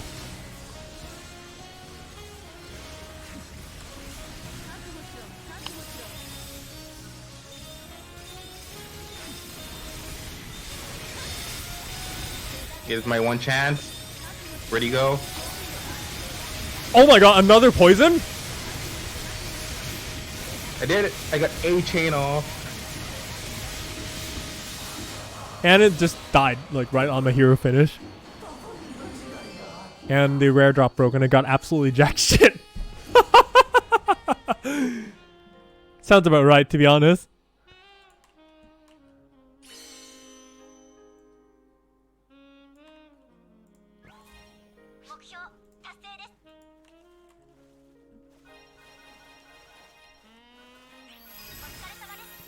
Well, that I'm was... running around. Oh, there we go. Jesus Christ, that took forever. Oh, were you lagging? Yeah, I was stuck in the white screen for the longest time. Oh. I got nothing. I got absolutely Bye. nothing. I didn't even get a trigger. Oh, I don't know about a trigger. Let me look around. Got a King's Crest. I got a crest too. I got one crest. Yep. One crest. If I can pop like an XRDR, Tri Boost, RDR, and Ada Krog, and I still got jack shit this game. Mm-hmm. Sounds about right, to be honest. Alright, hand me lead. Hold on. We might not go with this party, so just hold on first. Okay. Oh shit, Gesti! That was my first run where I actually took 0 damage. I actually took 0 damage that entire run.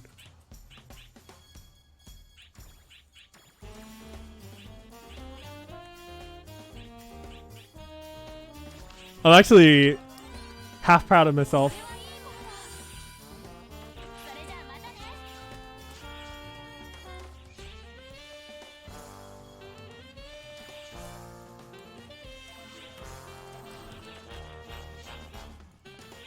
If it's a Okay, short yeah, we got the quest. same party. Okay.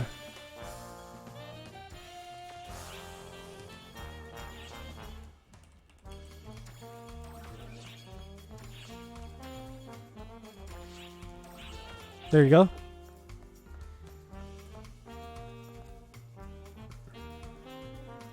I'm scared. I'm actually real scared. Oh, there's a chat in Skylark. Do you want to go over there while we run this? A what? I see Horai and the others in our team chat. I'm pretty sure they will enjoy the reactions as well. Oh, maybe. Just give it a bit. Hold. We'll see who joins first.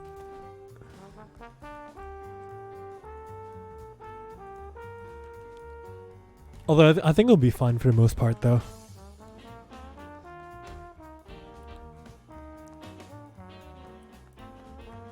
Personally, I'd just rather have some peace and quiet, but yeah.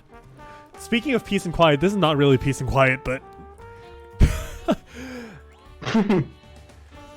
But yeah, now the question of the day. What the frick trigger is this?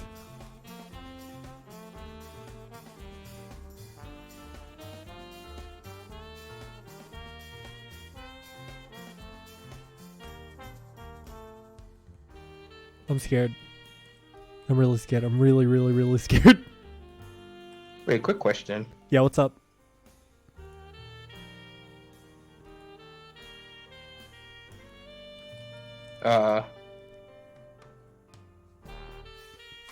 Never mind, I think I figured it out. What was it anyways? That's if you knew the JP name for the Crimson Castle Crusher. Oh. Because the party name is what shows up in the party list, right? Hmm.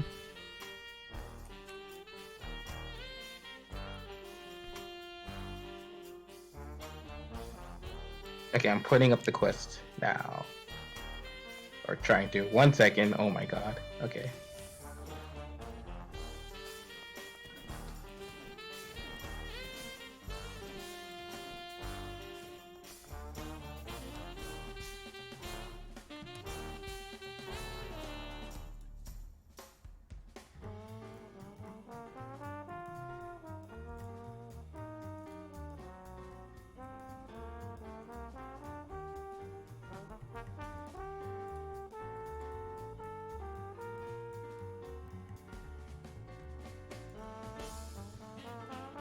I don't... Come on, Gesti. You can do better than that.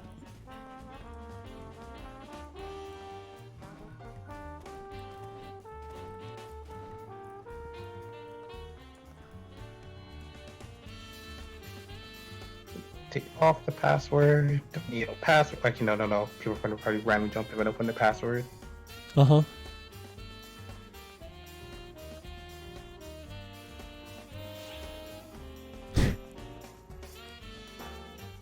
Right. Wait! What the hell do you mean you've never done this before? I've never done something specific with this. Gesti.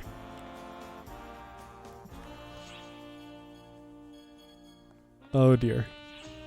I would have wished I could play Gunner on this, but... Trust me, join me in chat for this. It'll be worth it. Oh dear.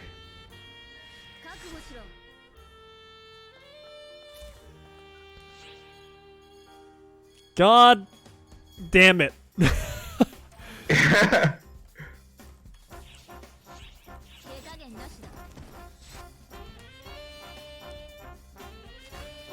No, but like, I kind of like low-key really want to switch to Gunner, but I just feel like Trust me, you don't need to. if I switch, it's probably gonna like... Are you running something dank? I know you're running Quells because I see the Quells behind you, but...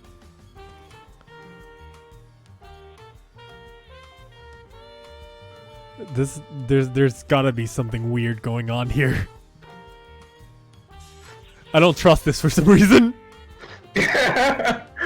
Gesti, what the hell are you up to? I'm up to stuff. Rather than playing, I swear I'm gonna concentrate on watching you. Oh, don't worry. No, concentrate on playing. Don't concentrate on me. I'm just a man. A man, that is.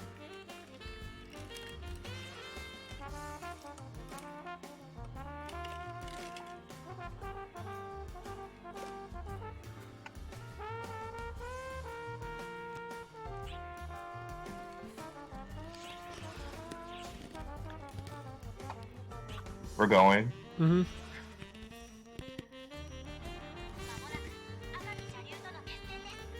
Oh my god. Damn it.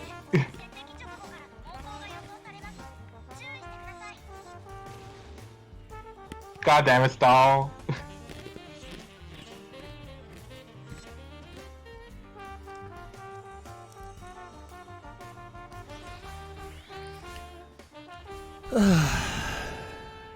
Gesti, why? Gesti, why?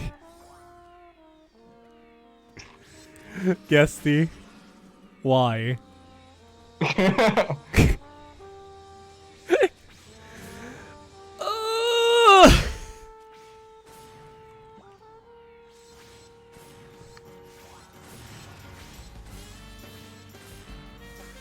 Yo, everyone's here.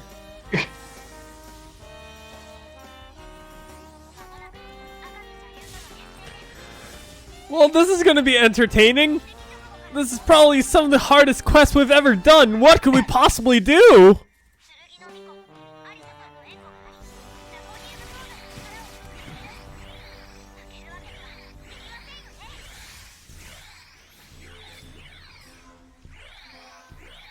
Yeah. Hey, big lizard's here. Wow.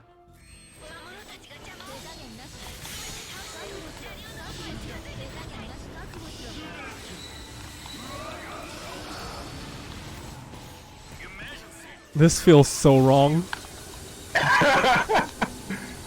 It's so right. This feels so wrong.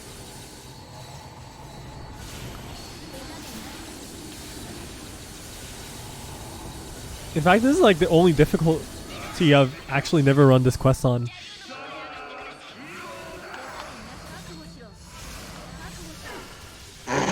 Okay! Fuck the sword.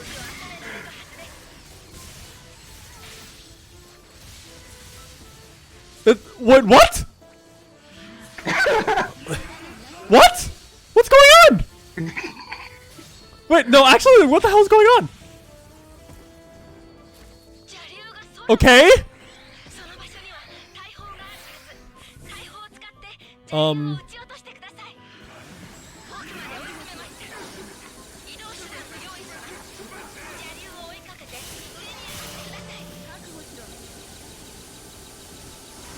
surprised it hasn't gone to the face change yet.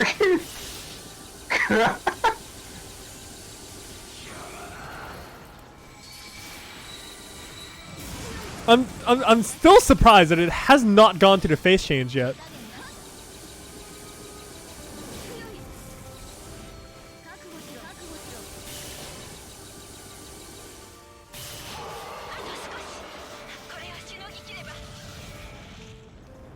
Okay.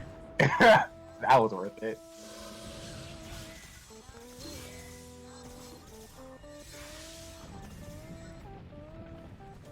I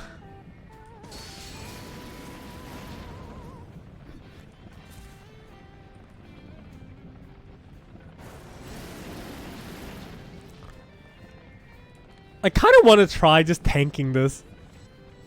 Actually, I do too. It's not like it'll do damage or anything. It missed me. What? It actually missed me.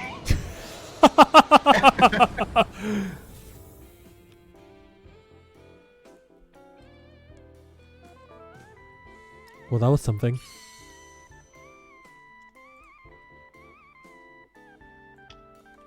That was something. Oh yeah, that was I don't think I'm gonna pick anything up. I'm gonna quickly start what the other chat's doing. Do you want to jump in there real fast? All right, my boys. Did you guys enjoy the hard trigger? You guys didn't kill it in the first phase. I think you should just all uninstall. To be completely honest. Basically, Wait, is that Gesti? Yeah, it is Gesti. You. Me. I'll never forget. That normal PD. My 5 minutes of RDR. You did it again. Just Gesti, for what? unsuspecting Skylarkers. Gesti, why didn't you do that bamboozle where you brought 4 people to do like dailies or something and you brought it to an XH trigger? Oh yeah. This team into a house of lies. Remember, I brought 4 people and I pushed a Yamato trigger on them. I was in that. I'm pretty sure. Why didn't you do that with Dragon? Because he wanted to. Just grab one other person for a daily and just be like, yo, we're gonna do this one real fast and pop a Dragon. Put up a legit XH apparently. I don't know how to feel about that.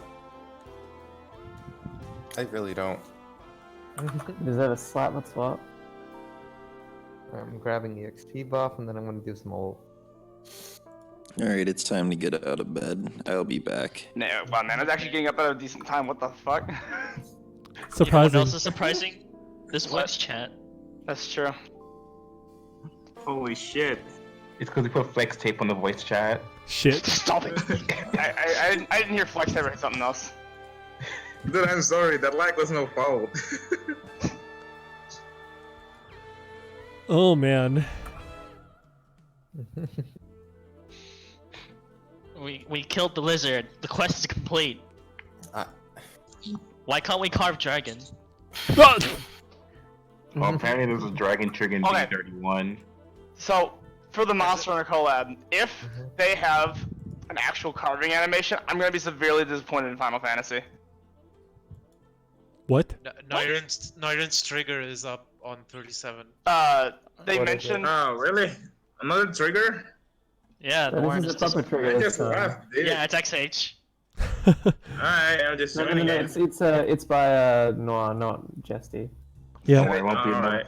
All that's missing now is Omega Loser, and then whenever episode 5 final boss gets a trigger. Yeah, I was gonna say they mentioned that the Monster Hunter boss was carvable or something like that. And No, I it said, is. yeah. It is. It is. It is gonna be I mentioned to carvable. myself- I mentioned to myself, if it has an actual carving animation like Monster Hunter and Final Fantasy doesn't, we're gonna have a really big problem. Oh, it's already full. Because Final Fantasy and Monster Hunter collab, you don't have a carving animation. You just kind of like rub your hands Which against the one's boss. full? B31 I mean, or if you look at the B37? trailer schedules, they actually do have a carving animation for I'm it. upset. I'm so upset. Yeah. And also, when the dragon No, roars, you actually get the. You actually have carving the- animation too. Yeah. The roar animation. You like Yeah, you actually heard get a your roar ears. animation. When you get stunned.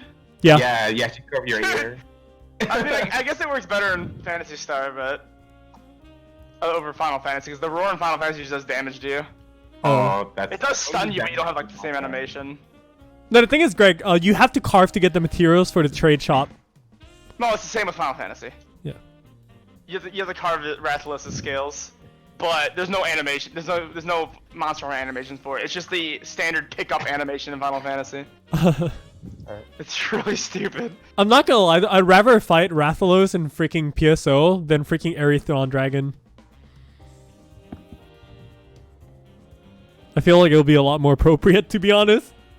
Probably. I want The only one reason I want to fight Rathalos in Final Fantasy is the mount. But I don't want to fight it because it's so boring.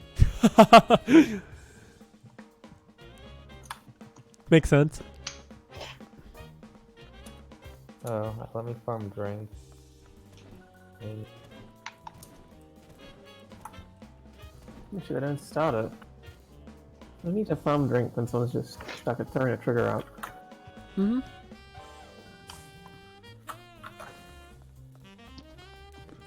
Regular day in PSO, basically back to just doing random stuff and triggers. Actually, why is Nora even popping triggers and stuff anyways? Could have just been saving this for PSO 2 day. Did you get his Because I money? felt bad after that normal trick. Probably. That normal trick was great. I kept secretly hoping we break both legs next to You stun guys it. got tricked by the Gesti special. The Gesti special. Welcome back present. Cries in SG. Yo guys, it would be funny if I came back and popped a normal trigger. To bamboozle everybody. Hell yeah. TD3. Normal TD3, not like this. Not like this. Or I could buy. Time to I could pop buy a this mothership trigger. for everybody in the team. Please don't do that if you have to team shop. Don't waste sub points. Just like pop normal apprentice trigger and watch But Loser Blast scale to it. Mothership It'll take is the best experience. Come on. Yeah. Not in a while, actually. It used to be good. Yeah, that was the joke, by the way. Thank you. Okay. Oh. We're 10 to 12 for this trigger. The fact my normal trigger filled up faster. I think Shows probably what people everyone didn't. I think people logged off after the normal one. I didn't see it. Some people people went would- to go do a dragon trigger that was in 31. Yeah. Sounds Okay, I guess about we're right. running this with 10 people. Who posted in 31? If you still need people, I can swap over, but you just gotta give me like I'm starting still already. upstairs. I just started. Actually, what are you even doing? I don't know. Oh, Noir started a dragon trigger. I see. Yeah. I just An actual one. You guys complain about your RDR. I had an XRDR running for that. Gesti, stop it! I did. I had him back from the Yeah, he had it running since Luther. Why didn't you pop a... Wait, why didn't I pop my drinks? You're right. What the fuck? I didn't even think that through. I'm You didn't sorry. pop a drink stopper. You're like, oh, I know what's going on. Sir, He bamboozled himself! was the extra RDR supposed to mitigate the pain? You've only heard. Well, Val's drop on normal, so. What? Didn't someone get an Omega Elder Pain on like? On SH, yeah. SH Yeah. Forest, yeah.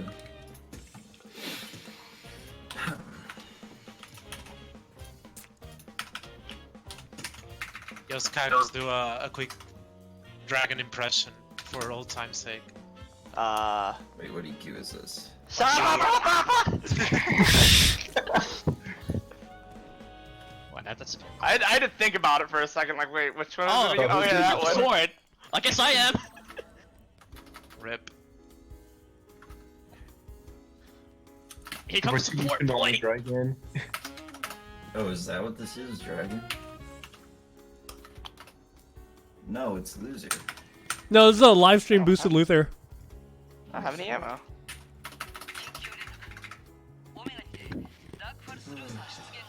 No weak bullets for you.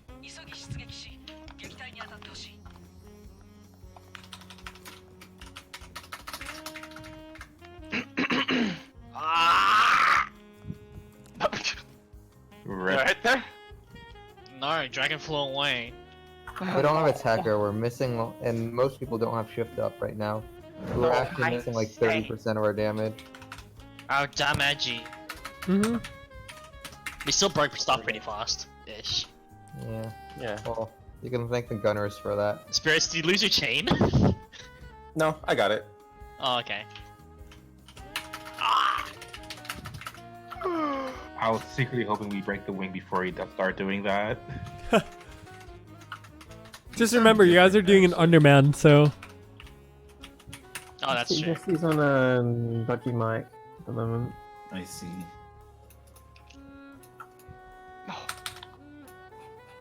Oh, I can't even shoot the. Oh. Unless, of Oh, course, you there it heard is. spirits and thought that was Gesti. That's another. Absolutely not. Oh, there! That's right! They're in the same call! No. I'm not, Yeah, they I'm are. not sure how that mix-up. I don't know how It's, that mix-up gets perpetuated, but no, I did not think that he was Gesti. I'm just gonna go and No, break it's the actual head projection. because no one else is breaking the head. Isn't that like the usual things for gunners though? You basically just like go for the head and dragon. Oh my Yeah. god! 6 seconds on my chain.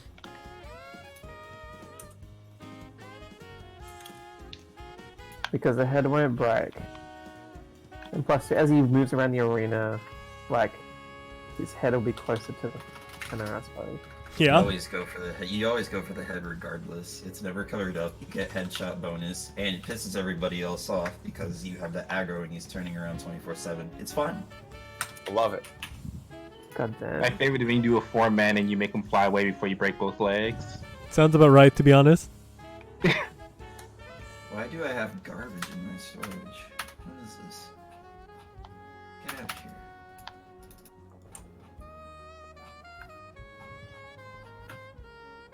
I am glad that chain didn't apply. I was just about to. Okay then. What happened? Just ran me over the melon. Oh my god, dragon, please. Do we need to call an ambulance? Wee woo. Ambulance miss. Please stop turning. Oh, there goes my chain. Where the fuck did he go?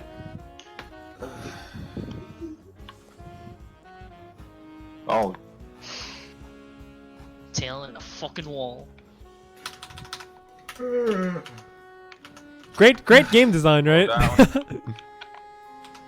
Delicious. This is the food I want!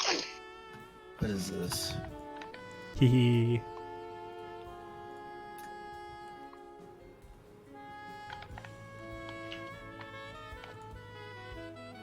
Oh no. oh yes. No, please don't. No, please hold still. Did he put it? Yep, he's inside the wall again.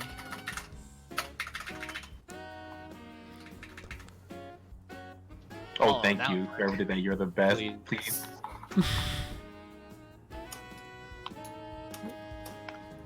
By the way, this is your warning that Belrettis will arrive in 24 hours.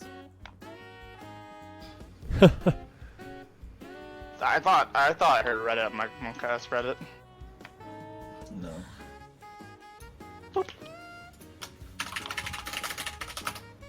That's a lot of I typing. got a second jump character. No, it's not. I typed 3 words. When is later?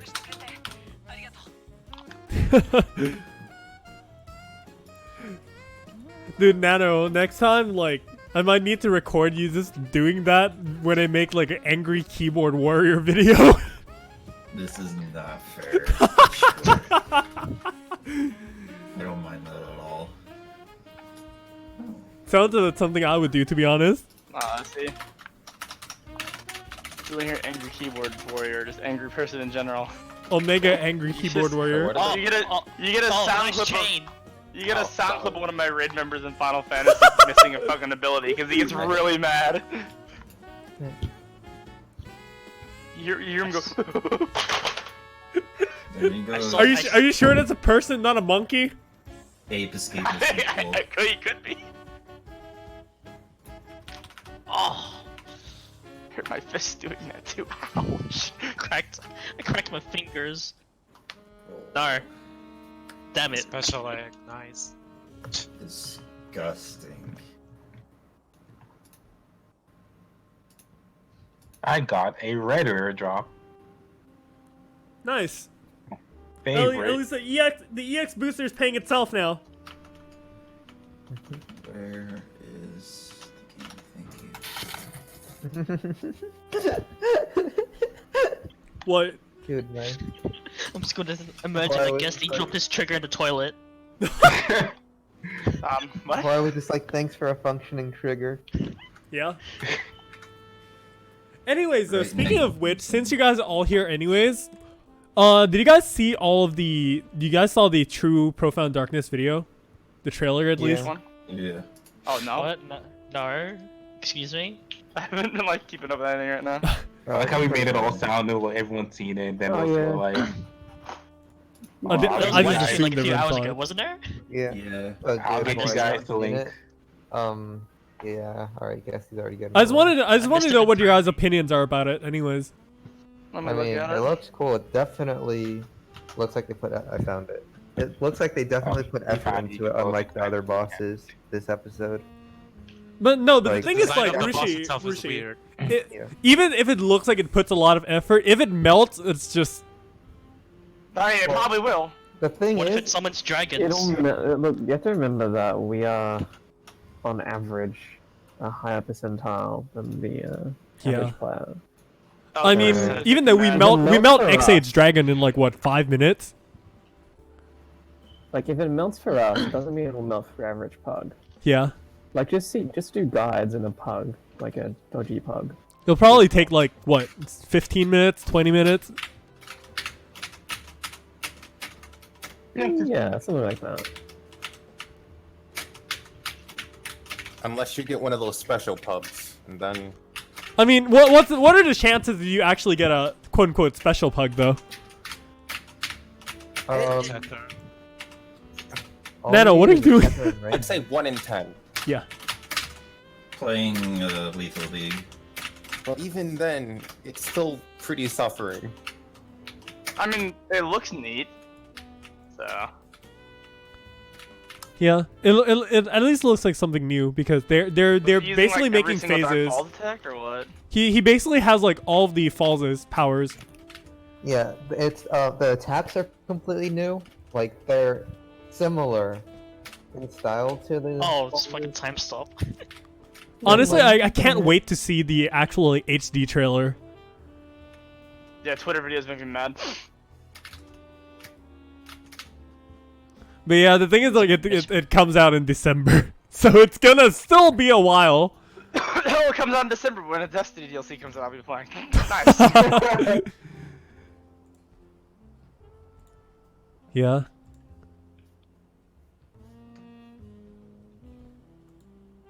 That looks like they just glued a bunch of things in and put it into a new body. Put that there. They gave it the a new Gorilla table. Glue. And then they can go to get. What? And Uh-oh. Gesti's is, like, What? died. Guess these exploded? I think so. Yeah, I guess they Bye. explode. Bye. Bye. Yeah, at least the True Profound Darkness looks something pretty nice, I guess. Looks. It's interesting. Although which does actually makes me think, what the hell are they gonna do for episode 6 and beyond? They said they want to take it in a new direction. Yeah, They said they want to take it to a different direction, yeah. But, like, so there's gonna be no more Dark Falls, because this is basically, like, the final Dark Falls, right? So I mean, They'll find a way. Dark Falls is like the most prominent figure of evil in Phantasy Star. So. in the Phantasy Star universe, not the Phantasy Star universe game, but, like, Phantasy Star universe. oh, Yeah, it doesn't and Dark Falls doesn't show up in Nova. Just a quick Well, thing. We do have what that data mine class called villain. We may end up being the villain from here on out. Who Oh, knows? dear. Flip side of the really makes story. it dull. We are the darkness. Yeah. I am the Edge. Can't make any predictions. The Edge is calling tonight. Yeah. The but, time has come, and so if- have I. If we end up being the villain, I don't know. Everyone owes me 100 mil. Yeah. No? Yes. No, you. Yes, you. In my wallet, yes. It's always about money with me. Get in my wallet. Stop. Sounds about right.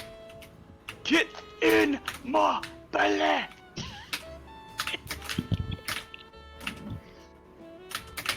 This is definitely different. Yeah. Hopefully it's something new for a change, at least. Yee. Oh, Dragon is Tecker. I did say I was gonna swap to Tecker. big thank. Goodbye. See you, fam. Thanks for stopping by. Rishi's a forest. What? Huh. Well, at least that was something. Either ways, like we were talking about though, in the new True Profound Darkness, in case you have not seen the trailer for it, I highly recommend that you actually go see it for yourself and actually have just have a discussion with me. You know, go on the Discord and be like, "Yo, RC," or like, "Hey, yo, Azel, what the hell, man? I saw this new trailer and it actually looks pretty cool." Because I do think that it's probably pretty cool. Now the thing is, like, the question that I did pose earlier about whether it's going to be something new or something different and things like that, I think it's going to be pretty interesting to see how the game's direction is actually going to be changed now because of all of that. If you remember a while ago, if you were in my Discord, I posted a pretty long Google Doc actually talking about the interview where people are actually looking at the interviews of the PSO2 directors and stuff like that. They were talking about how they wanted PSO2 to last for a longer time than it is now, probably at least around like 5 to 10 years or anything like that, and the team would be working hard to make sure that the mistakes of episode 5 does not happen again, which I don't know if that's going to be true or not, but it's just kind of like the theory like that. Now, a lot of people may be asking, why does PSO2 actually not have a team for 1 balancing and a team for 2 content? Because PSO2, the Phantasy Star crew, is actually a really small team where there's actually not too many people in the team, you know? They kind of just do things left and right, and they kind of just like work things out on their own, with Sakai as the director, as in like the director of the whole game, not like the episode directors. But yeah. With that said, I still think that they're going to actually do something crazy with episode 6. Because number one, we don't even know if they're going to call it episode 6, but hopefully with the addition of XH free fields and also the level 90 cap, they're also going to be doing revamps of the actual XH difficulty. Like, they're not going to add a new difficulty just yet, but they're going to revamp XH to be more relevant and then make the other difficulties, like, quote-unquote, more worth it, I guess. And then more fitting for people who are in their levels, rather than, you know, if you're reaching level 70, you got to do XH for maximum EXP and maximum drops and things like that. But hopefully they can circumvent that somehow by making it better and more, well, better balanced in general.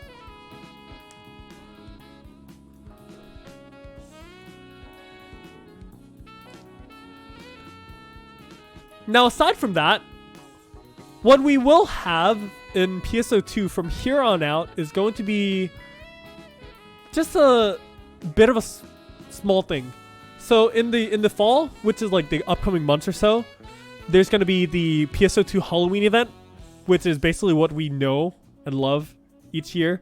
We're just gonna go into the quarry, fight Zetagrons, and then just do all the Halloween stuff. Hopefully they're gonna do it more like Regiment of the Wicked. That's the featured EQ right now. It's probably gonna be pretty interesting, because I did find Regiment of the Wicked to be something really nice. It is pretty different from a lot of the stuff that we've seen in the past, in a way, but actually done right. Like, Regiment of the Wicked, the seasonal EQ and XH is actually really, really well done, in my honest opinion. I actually do find it incentive to actually run it compared to the rest of the other seasonal EQs that are actually in the game right now. So that's just my opinion right there. They're also going to continue to update the Enchanted Forest, apparently, which the next monster, as Gesti mentioned earlier today, is going to be the freaking chicken. Literally, they're gonna make a chicken run around in freaking Omega, the Enchanted Forest. We don't know what the hell is gonna drop, but it's still a chicken. Other than that, there's still gonna be the new SG Scratch as well, where they're gonna revive some of the older SG items, which is nice. And of course, the finale of episode 6 is going to be coming at the end of the year. So now, after that, Well, not really after that, but in the year more, we're still gonna have the Monster Hunter Frontier Z collaboration where we're gonna fight Azelyra, which is a freaking half ice, half fire dragon, which is gonna have some interesting mechanics, and all those mechanics are actually really similar to the Monster Hunter game in more ways than not. So I'm actually really excited to see how the mechanics are actually going to work there. That's gonna be really, really nice. We're also gonna have a web panel event, which means there's probably going to be another 10% grind and fix boost at the end of the year. So that's going to be something really interesting for all you guys, if you guys are really interested in all that stuff. By affixing, you can make stronger items and just make like all your boards and all your everything much stronger. For some crazy people, you might want to do those 7 slot up slots because it's going to be much easier on boost week. So good luck with that if you're going to do that. And yeah, around the same time as Monster Hunter coming into the game, they're also going to add XH to free fields. Hopefully making the game a little more relevant, and maybe I can make a new boss rush video as well. An actual like first XH boss rush for real. It might be actually pretty interesting because we don't know how the direction of the thing is going to go. But yeah, that sounds about right. Meanwhile, Gesti is trying to fix his internet, so you guys are stuck with me for a while. Hopefully you're not too bored of me talking yada yada yada about stuff. Please let me know if I'm talking too much though. Hopefully not. Anyways, lastly, in the winter, we're gonna have the end boss, which is the True Profound Darkness, which I've kind of talked with, which we kind of talked about just now. We're gonna have that, and then there's also gonna be a solo ultimate quest. Although this ultimate quest, to clarify, is not actually like the UQs that is in the game right now. It's actually gonna be some kind of content that apparently SEGA says we've never seen before. But the reason they call it the ultimate quest is because ultimate in terms of actual difficulty. So that's gonna be something that's really interesting. And also they're gonna add a new weapon customization system, which we have no information about yet. So that's going to be probably something pretty interesting. And they said that it's not a power-up type customization, so it might be utility in terms of like movement, charge time, or something like that, which is really cool. And of course, the Christmas event for 2018. I don't know what's going to happen, but yeah. And as Gesti mentioned earlier in the live stream, if you were here, they're also going to add all the code edge and all the interesting stuff into the battle arena as well, which is going to be pretty interesting. And so far, as we know, there's also going to be a web panel for New Year, and then there's going to be 2 limited quests, which I have no idea what's going to be. And they're also going to buff and revamp another raid boss.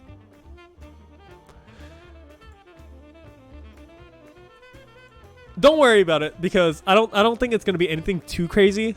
I don't know if the buff actually means anything significant. Like, for example, I don't know if you would call normal Luther to Omega Luther actually a buff, but if you're gonna say it in the way, like for example, how Yamato got buffed, well, then again, that's kind of like a revamp, right? That's kind of like a remake in a way, but I guess you can say it's a buff. It's probably like an update to an old boss. If I were to guess it, it's probably gonna be like, I'm hoping it's gonna be they're gonna remake Darkfall Elder, like Darkfall's Elder. I really thought that boss was really cool. When I first started playing the game, I had a story where I actually played randomly with a friend. Like, we were like, oh, what the hell is this quest, right? And then we kind of just like played, and then we just died. We were like, oh my god, this boss is so hard. What the hell is this? We don't know what the hell's going on. We were like, oh my god. It was so crazy. It was like kind of a weird experience that I can't really explain right now because everything feels so irrelevant nowadays in a way, but yeah. Also, stall. There is a Gesti death count, and I think that could probably be added 1 death. So I'm gonna change that to 97. Done. Right there.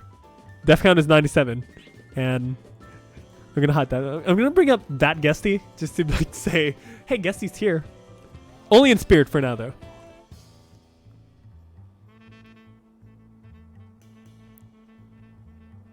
But yeah, now here's my question to all of you in the chat right now. What boss do you think is going to be buffed? Like what, or rather, what boss do you want to see like remade? Like I said, for me personally, I want to see Darkfall's Elder because he's like one of my first ever PSO2 EQs that I did. No, actually, it is the first ever PSO2 EQ that I ever did, and I thought it was like, I wanted to feel that overwhelming feeling again, where it's something that's really hard to kill, but you still feel like you stand a chance. It is something that kind of like I hold dear in my memory, so I really want it to be a relevant content again in a way. So that's just my opinion. I was really happy that they did Omega Luther because I felt like Luther was a really fun boss, and then Omega Luther just made it kind of like more relevant for nowadays. Even though it's still a little disappointing, but it's better than nothing. I see. Rin has the same opinion as me, Elder as well. That's nice. I do really enjoy Elder. If one of my friends were here, they would probably say like, "Oh, they're gonna buff Big Varda again." Please don't do that. That Big Varda was like so painful to do. But yeah, am I disappointed that there's no Omega Elder? To be honest, no. I felt like an Omega Darkfall's Elder would kind of like not really fit in here. Although Luther kind of did fit-ish because, you know, Luther was basically there. He was basically in the Kuwait Magic Kingdom. So that was like, okay. Elder and Luther, yeah, they're really easy to kill nowadays. So having a revamp would be pretty nice as well. It'll be a nice thing to see all the older bosses come to be a little more relevant. No, technically, the end of episode 5 boss that we're about to have in December is probably like a quote-unquote revamped PD anyways, where there's like the true form of the Profound Darkness in a way.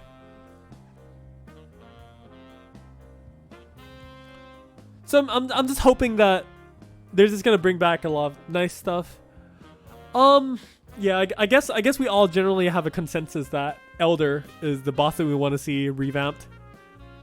Because right now it's probably one of the most, like, useless boss content in the game. Now that I think about it, though, there actually was not too many bosses that were made in PSO2 since the beginning. Like, episode 1 had Elder, that's it. Episode 2 had Luther. I think that's it? No, there's I don't think there's anything else in episode 2. Episode 3 had Profound Darkness. Then episode 4 was where they actually added more bosses in, which was Yamato, Phantom Battleship Yamato. Then there's Mother, which is really cool, and then also Deus, which is really cool. So they basically tripled the content for each episode. As for episode 5, technically it's also 3 bosses because there's Dragon, which nobody really likes. There's Omega Luther, which is basically a rehashed Luther. And then now we're going to have True Profound Darkness, which is actually going to be like a new boss that hopefully we can all enjoy and play. So basically, in these past like years, they actually added a lot more content. Hopefully in episode 6, they're actually going to add like, they're going to be really working hard on content in general and just like catching up on a lot of stuff that they missed in episode 5. SEGA did say that they wanted episode 5 to be more of like a more content story kind of thingy, but due to the balancing stuff like that and then the low manpower of the SEGA team itself, they were not able to really do a lot of stuff that they really wanted to. So it's kind of like sad.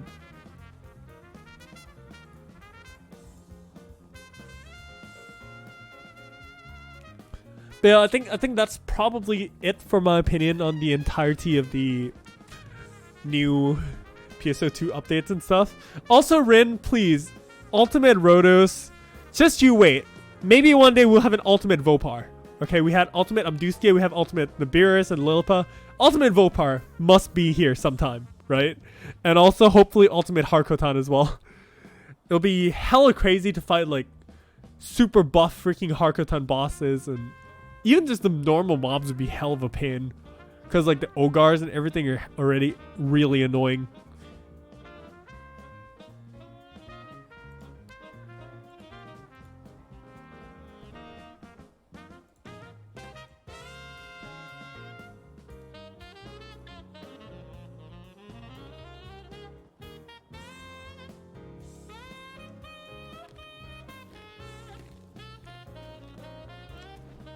All right.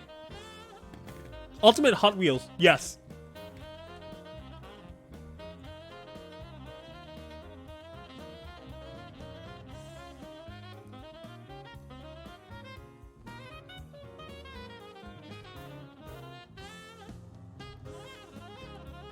Imagine if the Ultimate Hot Wheels were to be like invincible. Like the wheels are actually invincible and you actually do no damage and you can't pierce it. And like actually deflects attacks. It's gonna be so annoying and it just like freaking rolls all over the place. Be like, yo man! My name's Doug. I like to roll. That would be kind of a nightmare, to be honest. It would be really amazing, I know. Because people are gonna be like, how the hell do we kill this thing if it just keeps going like that? And they're gonna be like, tech class master race. Nope, tech resistant. Fuck you, man. Like, I just really want Ultimate Doug, aka Ultimate Hot Wheel, to be like the most trolliest boss ever if we actually were to have it. It's gonna be so meme that nobody actually wants to ever see it. Ever. That'll be quite amazing. Because Sega can be quite notorious for making really troll stuff. And I really hope the troll delivers. Because just my half masochistic nature is like, I just want to do it. I just want to do something really, really troll. Because to be honest, like, for the past month or so, I've actually been playing quite a little bit of Monster Hunter World. And not gonna lie, the game's actually really enjoyable.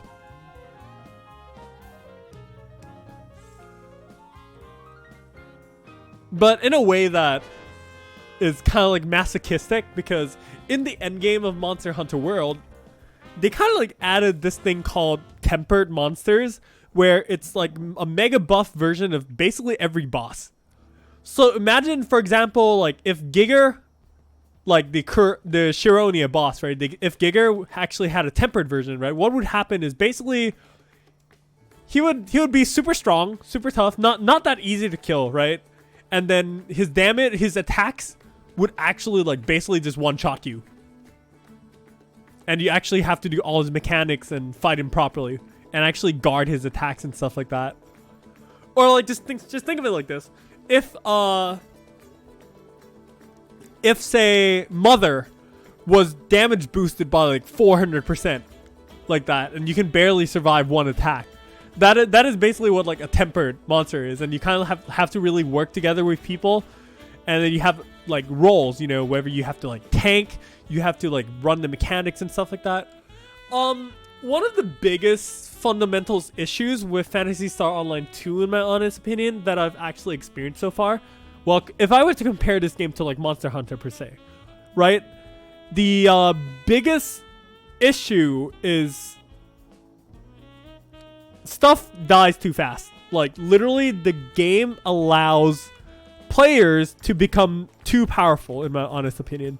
Although Helmut, you do bring up a really good point in the way that, yes, Monster Hunter World is a cool game, but you need a lot of free time because the boss fight can take you 30 minutes or more.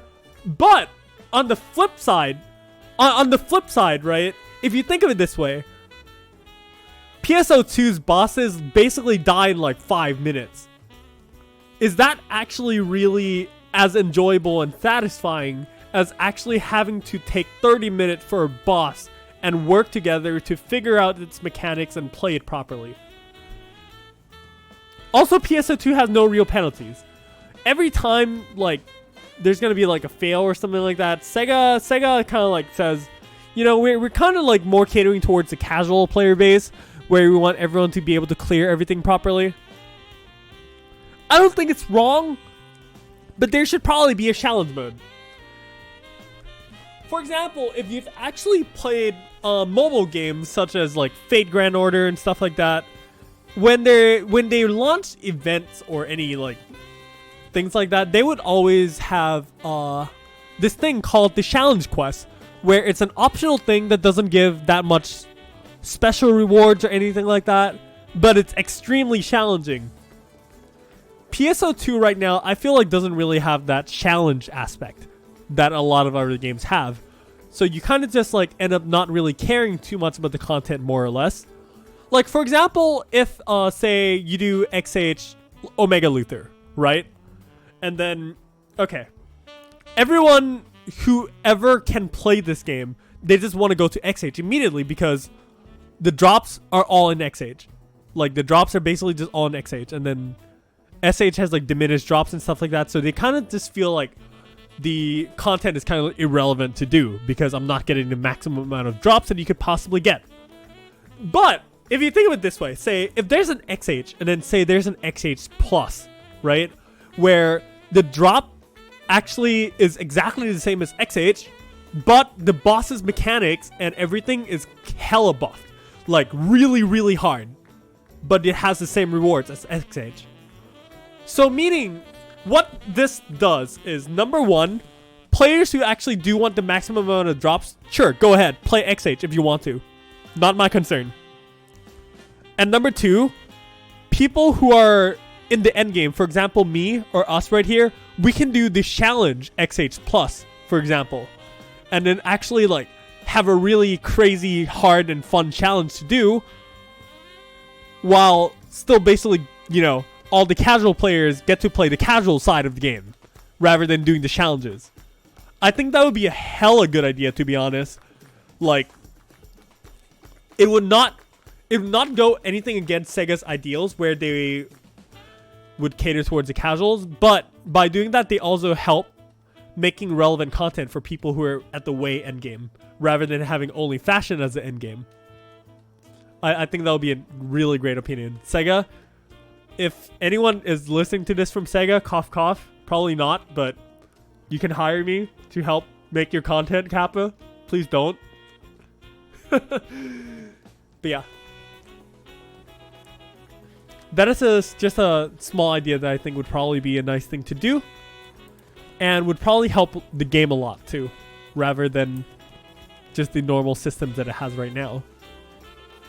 Speaking of mobile games, thoughts on Idola? It's basically a Fate Grand Order, just opposite side. It is basically a Fate Grand Order that has the weapon triangle system of Fire Emblem, where this it's like a small one element triangle. So I do enjoy both Fate Grand Order and Fire Emblem, so I probably will enjoy Idola as long as the game is not like pay to win heavy.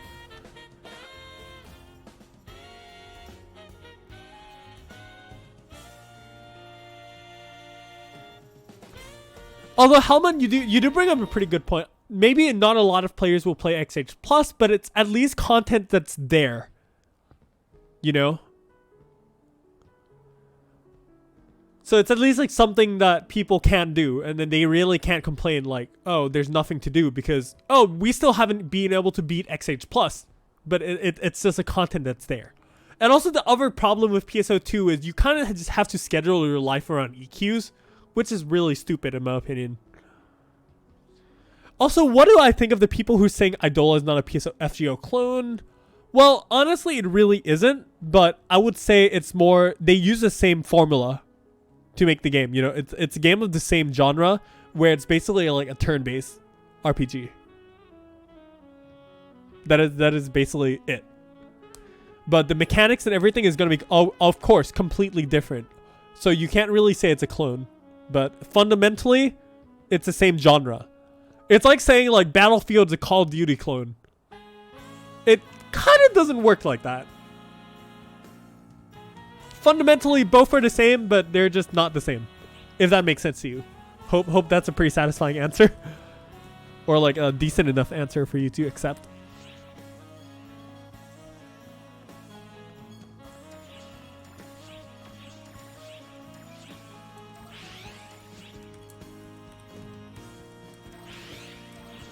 I forgot to max out my Dark Blast. There you go.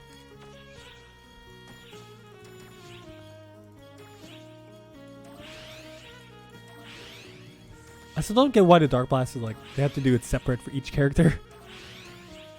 Not like I mind or anything. Oh, I actually max Gamma Burst. Okay. I'm almost done with Luther. That's fine.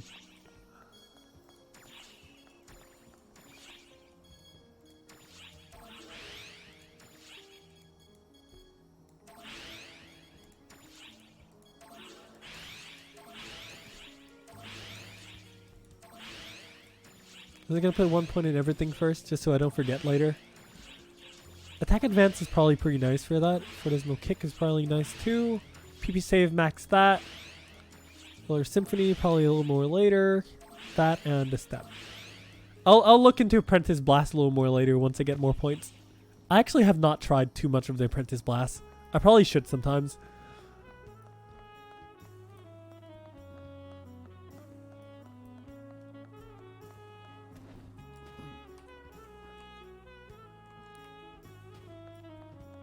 I wonder if Gesti is actually going to make it back to Apprentice though. If he does, that'll be pretty nice. But if he doesn't, then I guess I'm going to be running solo here. Speaking of Apprentice, I'm probably going to play Force on that, I think. Force is a pretty good class to play in Apprentice.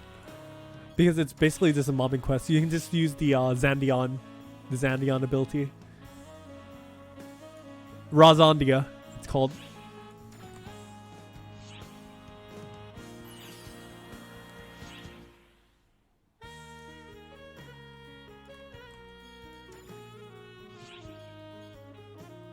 Oh yeah, also, if you guys have not seen yet, hey,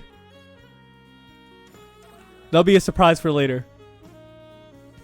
That'll be a surprise for later.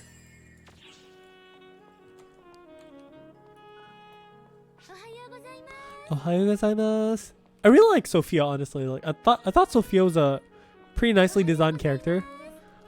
Like, in my opinion, if looking at the character design in general, right? Sophia actually has a pretty nice face. She has actually really nice eyes, actually. I really like that eye. The pupils, because it's actually pretty glowy. Her hairstyle is actually pretty memorable, actually, compared to some of the stuff. You might think that, oh, it looks like the Rene hairstyle, but the Rene hairstyle is a imported one, so this is basically the first original PSO2 thing that does this kind of thing. Also, the ribbons on the tails are actually really cute. But I always really like Sophia as a character in general. I feel like she just feels appropriate and nice and memorable. The goggles help too. The goggles really do help.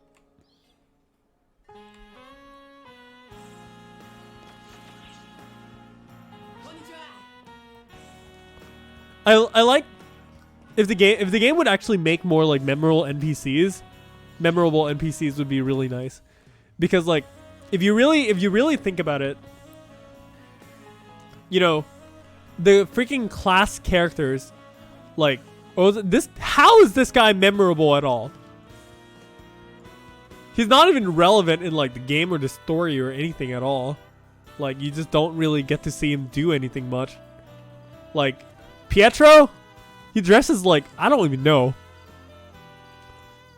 I guess you can say he's pretty mean for like the my friendo quotes thingy. But like, no, that's not what I'm talking about. Although the design is quite better, so I do appreciate that one. The most memorable NPC definitely has to be Lisa. Lisa is just basically a cast, you know. Having a cast character is kind of like a little more or less unique, and also having a yandere cast as well. It's like, okay. One of my favorite ones definitely is Azanami. Azanami with the pirate costume that looks like super modern and like spacey actually looks really nice.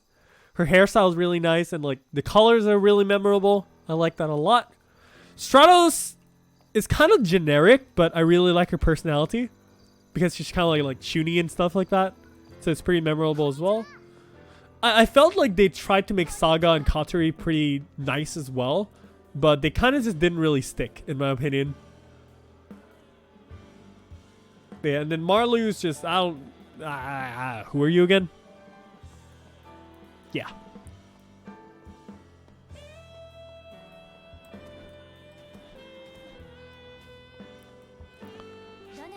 Speaking of Ultimate Quest though,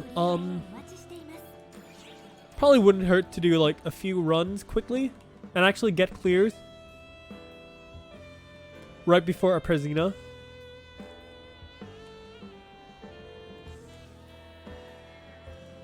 Or, well, Apprentice, rather.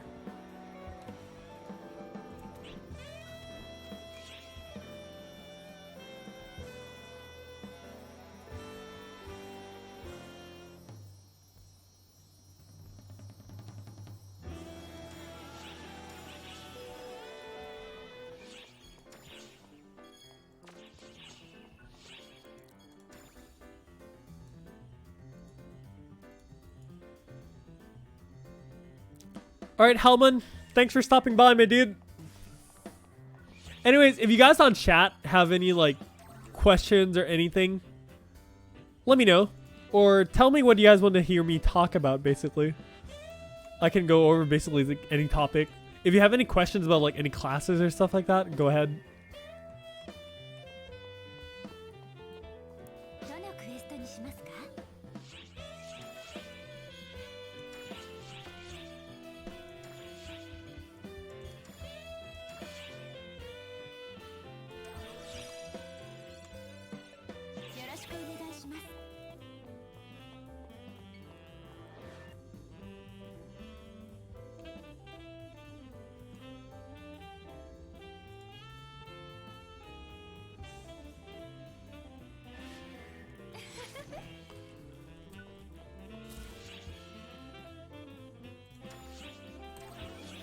Now, Shiel, what 14 star am I going to get from the King's Crest is a really, really easy question.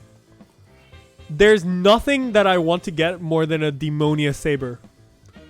Because it's basically such an important weapon for Hero. And you know, I do enjoy playing Hero a lot, but it's just basically the best weapon. So it's kind of like a must-have. If you don't have it, it's kind of like... It's hard. Life is really hard without Demonia Saber. It's that good. It makes... You know the hero time, right? Well, not hero time, but the hero boost. Hero boost normally takes around 60 seconds after you get hit to actually ramp it up again. But for Demonia Saber, it changes that time to be 30 seconds instead. So basically, technically, if you get hit a lot, Demonia Saber will basically double your speed of regeneration for 60% damage. So it's going to be a lot faster. And it's really worth because a lot of content nowadays, it's really easy for you to get hit, and it's really hard to play perfectly and not get hit. So it's probably of your best interest to play things that will help you, you know, get your damage back as fast as possible. I'm glad that Demonia Saber exists, but at this point, like, rather than being a requirement, I feel like it should be like a class thing. Or the hero class should actually get some skills that actually help get the hero boost up, and force is still way too squishy.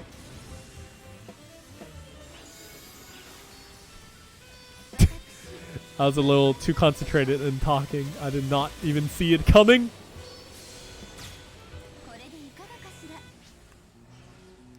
Didn't Emery said Fade went to another weapon? I think they did. Yes. Don't ask me for the confirmation, but I think they did, if I recall correctly.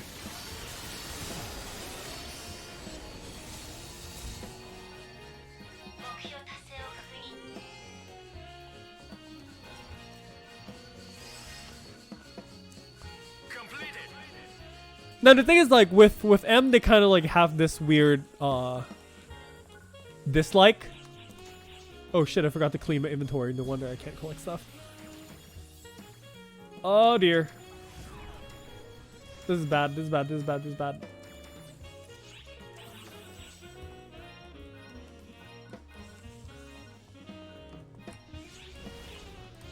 Then I forgot that I could probably just send them all to storage for now. No big deal. We got it.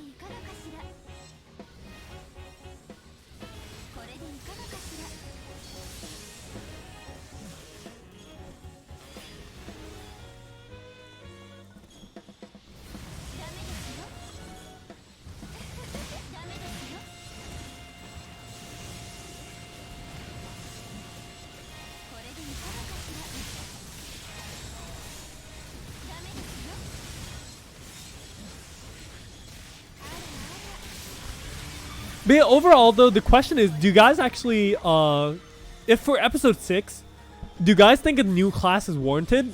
Like, should we actually have a new class right now? Or do you think, like, we should probably wait a bit because a new class might actually break the game balance again? Who knows what SEGA might come up with, right? What do you guys think about that? Or do you think it's about time to actually get something new, and like having a new class is probably a good thing? Honestly, I do think it's a good thing, But I also want them to make sure that, you know, they don't butcher the other classes again. That's the only thing I want, to be honest. That Sega doesn't butcher the classes again. Now, the thing is, like, Sega didn't really butcher the class when Hero came out. The reason that Hero was so strong is because Hero is just that strong, and the other classes couldn't keep up. That was the biggest issue. So they had to make a lot of changes to make the other classes be able to keep up to Hero in the first place.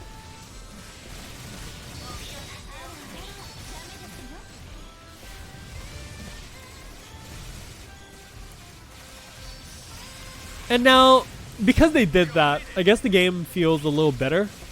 Like, it actually feels in a pretty okay state, in my opinion. Of course, there's a lot of things that could still be better, but it's a lot better than what it could be. But here's the thing, like, Stall, when you say about the villain class, right, it's still just some small data mine information. Before Summoner was released, right? The data mine, the quote-unquote data mine class was CO, which we all believed it was going to be a conjurer, like conjurer class, in which Summoner did conjure stuff. You know, you're like a conductor in a way, but it was not in the way that we thought it was going to be, and it's actually Summoner. The attack range hybrid would be beautiful. That'll be wonderful to play.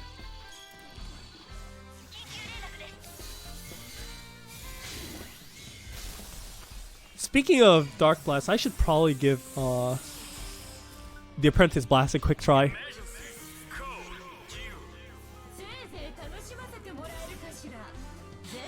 Alright, how do you play this? There's that. Oh, there's a Scorpion right there, and this one's a Hornet. Okay, I get it. That's fine. Okay, just do all the basic attack combos. Ow. How the hell do you heal an Apprentice Blast? Or do you not heal? Oh, you kind of like heal from your pets. Okay.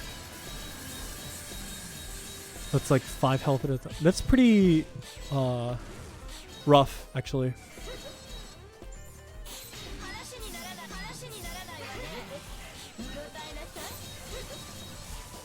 This is hard to aim, to be honest.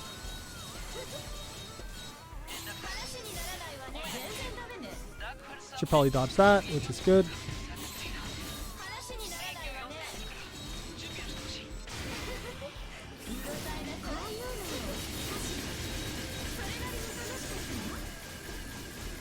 Well, that was a weird Dark Blast. I didn't say I dislike it, but it just felt a little weird. I'll probably get used to it later. Seems like a fun thing to be able to be enjoyed.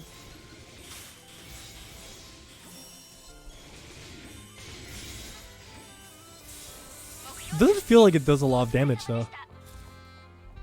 Maybe it's just me.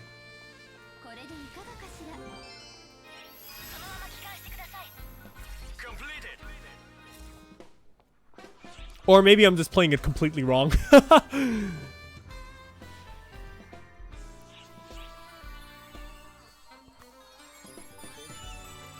A Weapon Man, really? It sounds like a Mega Man boss, I'm not gonna lie. Yeah, Livewire, you got it right on the spot right there. Sounds amazing, to be honest. Alright, let me get some X cubes here. Clean this up, and then...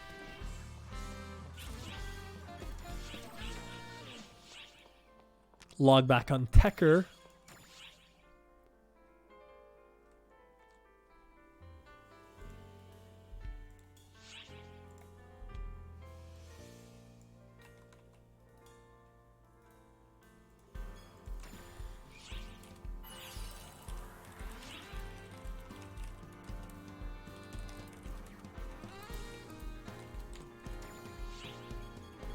Also, here, look.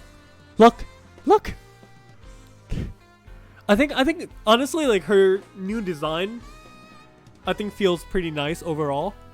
I kind of like tried to make it like a bad boy kind of like feeling, more of a thug type, with the juxtapositioning of the tiara on her head and like feather like head thingies to make her look like a little more angelic, but actually her personality is a little more like rough. So it's kind of like a small juxtaposition right there in the design. But once I actually do have the bow rework and everything here, I'm probably going to review her properly and then take like really nice pictures of her. So hopefully you guys are going to like her a lot in the future. She's going to be a bow main. So I really hope you guys are gonna really like her design in general. Yeah, this is the small final look that I'm probably gonna go with for now.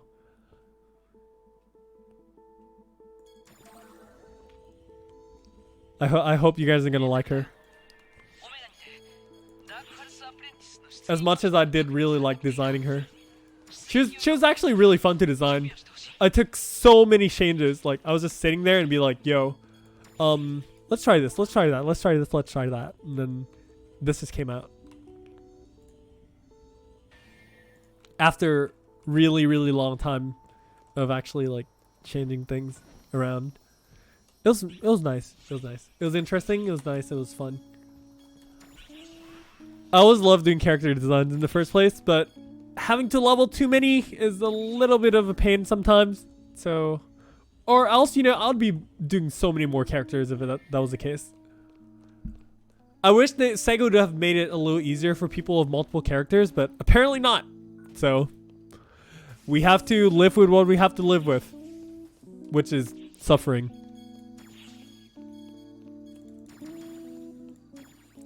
I'm totally not complaining. Don't worry, guys.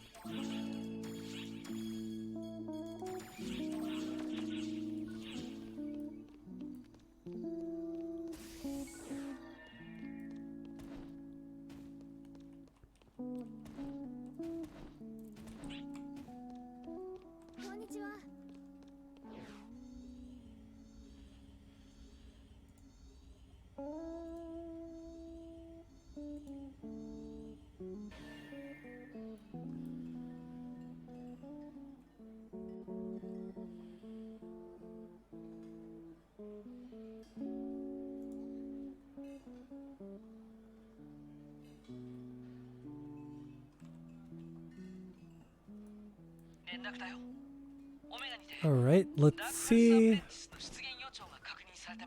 Who's in my party?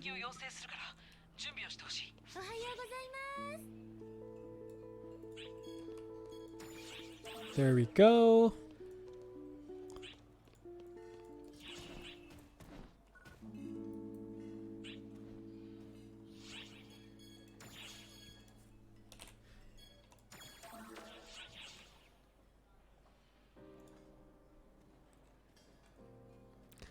And of course, Shield, you've never seen her, definitely, because like I said, that is a rework of my Bow Braver character that I've made a long time ago. I've only actually done 2 videos with her.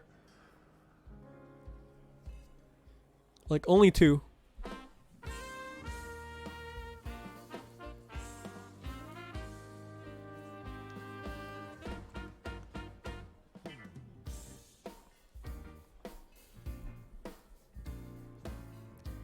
So it wasn't really like anything too memorable, I guess you can say.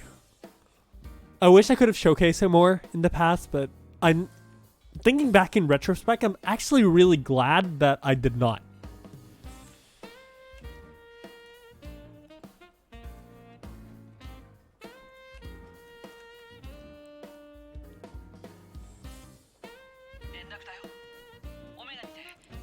Only because the fact that because I did not, I was able to, you know, do this entire rework properly behind the scenes in a way.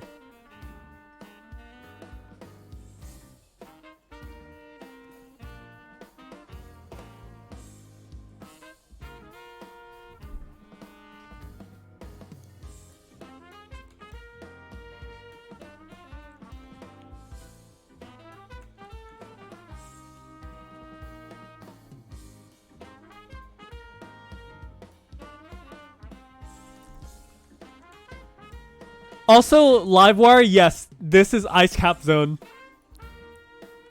This is Ice Cap Zone. You are correct. Hee hee hee. Also, Gesti! Discord doing an update loop crash on me. Help. You know, if there's a problem with the Discord application itself, you can always go to discordapp.com and use the web app. That is always the last resort. Okay, that is always the last resort.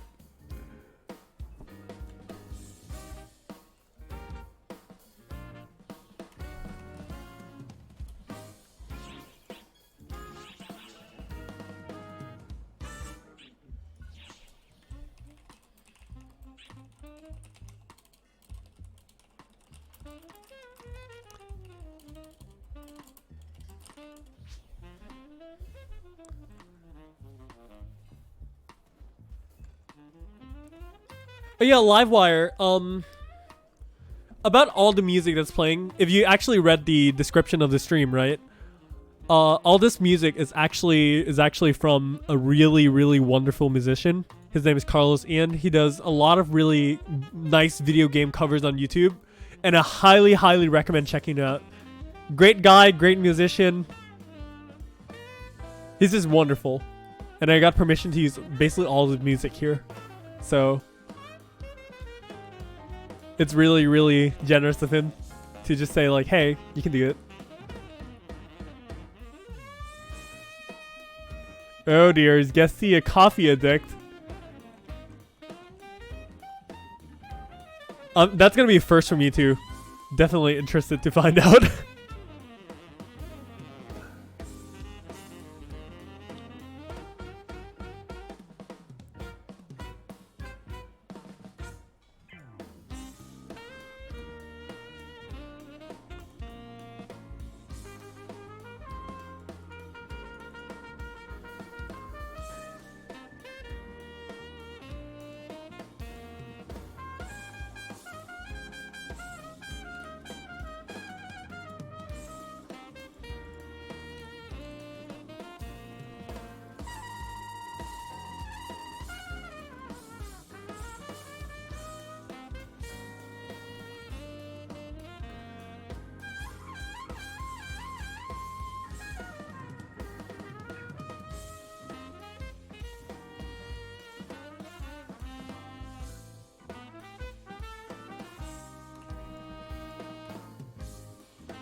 Alright, let's see. And the last person in here is going to be Lucy Nova. I wonder where they are. Where's Lucy? Lucy Nova, there you go. With the Link costume.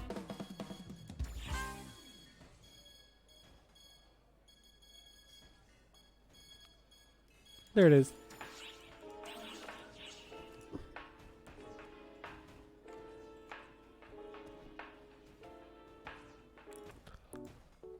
Oh, you want recognizable music, right? Here. If anyone have ever played Nintendo games before, you cannot not recognize what this is.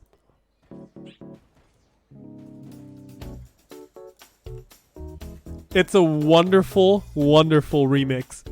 I absolutely love this.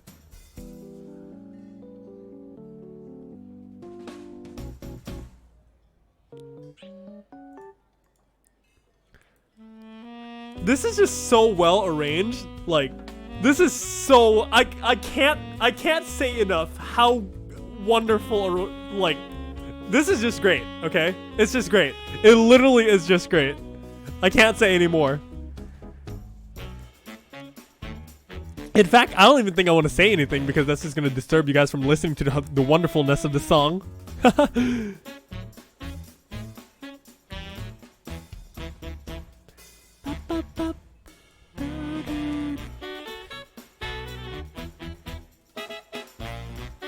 Although Carlos, he recorded all this in like a big band style. So like there's all the brass sections and like all the everything. It's just there's just so much effort that went into this, honestly. This is great. This is really great.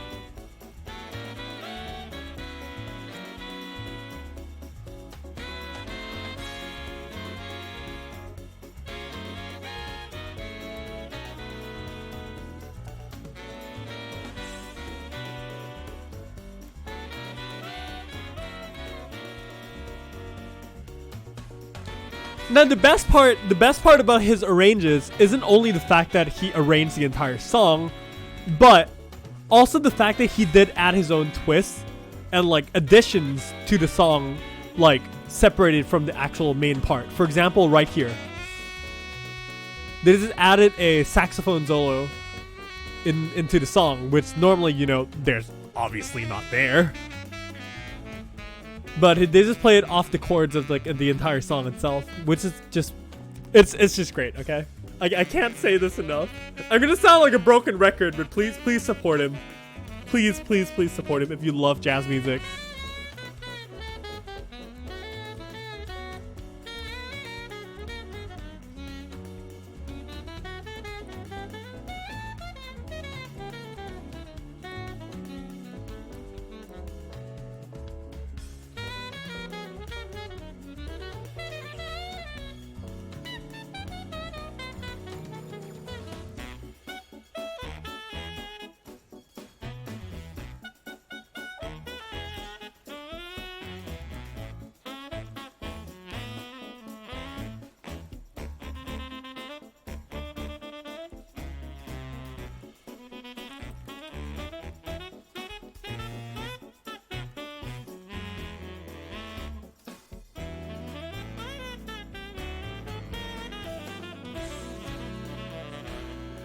What do you mean I don't even like jazz music?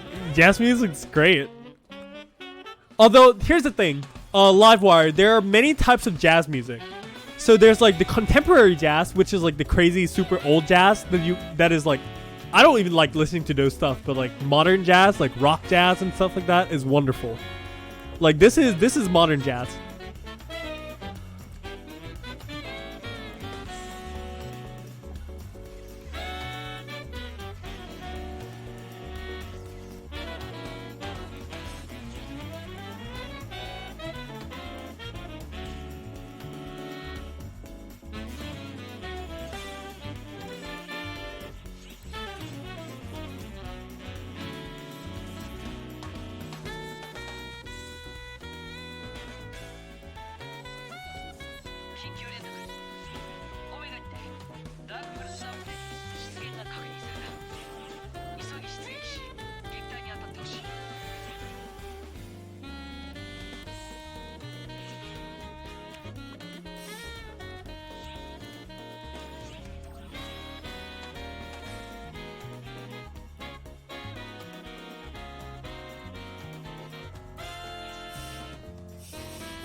That's a lot of bows. Wonderful, wonderful, wonderful.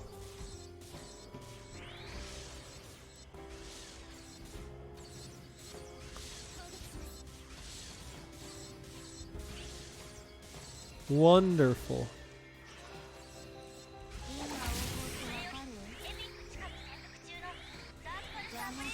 Oh, you know what? I should probably play a super appropriate song for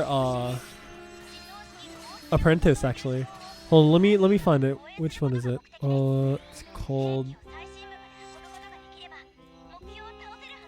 Found it.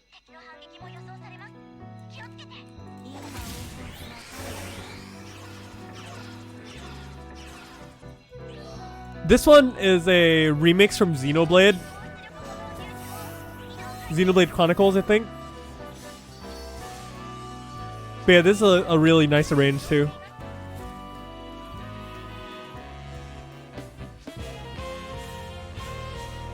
Probably appropriate.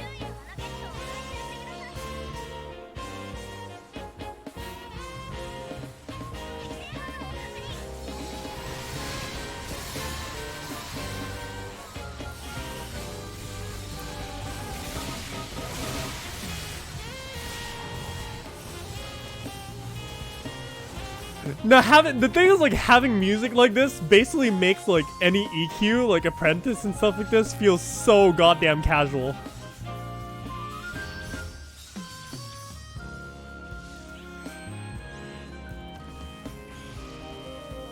Oh, I forgot that they're actually in front there first.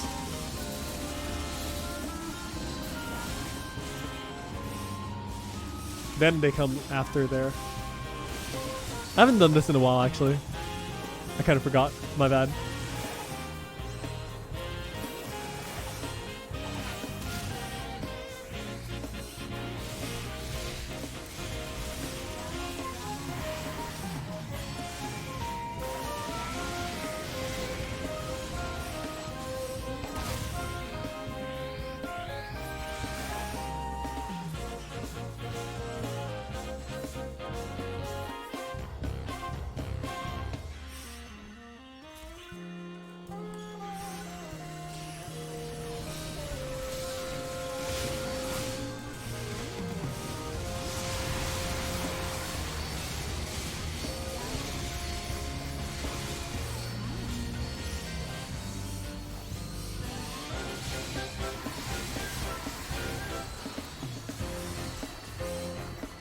There we go.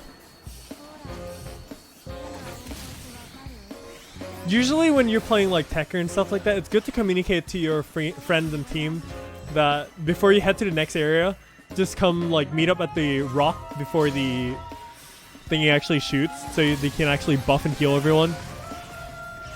It's just a good benchmark place.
Oh yeah, it's a little hard in Apprentice to not like.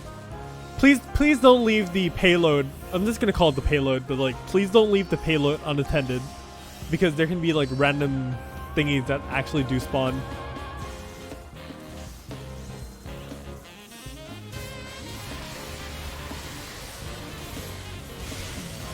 And they do quite a significant amount of damage, actually.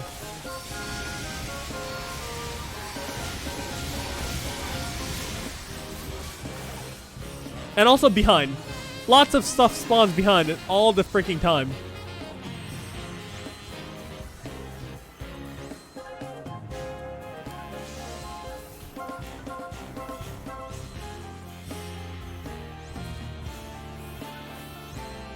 And then the Griffin trio is actually really annoying because a lot of people don't really like look at them, and they do a lot of damage as well. But they can be taken off pretty easily because. And the other reason that people don't really look at the Griffin trios is because, you know, this Deimos is pretty intimidating. It does a lot of damage too. But then again, you can also argue that everything basically does a lot of damage if you leave the payload unattended.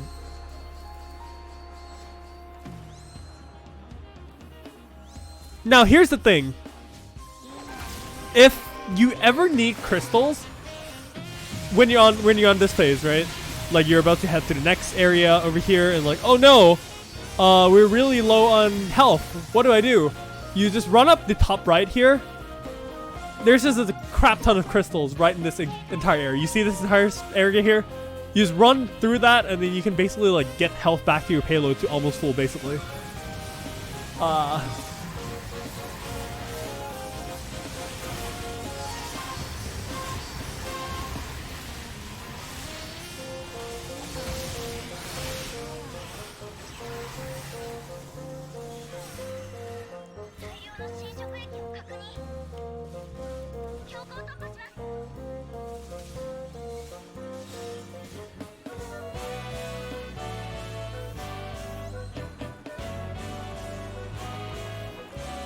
But yeah, a lot of the EQ is just basically just waiting for the payload.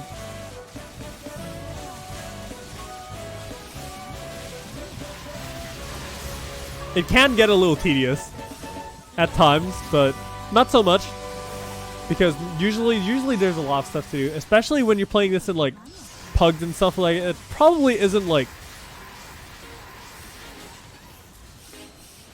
this chill, you know.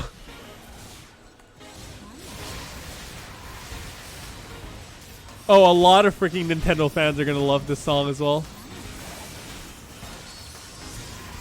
This is a song from the game of Captain Meme. Totally not a falcon. Totally doesn't punch people, right? Although it's a really nice song in general. I do enjoy it a lot.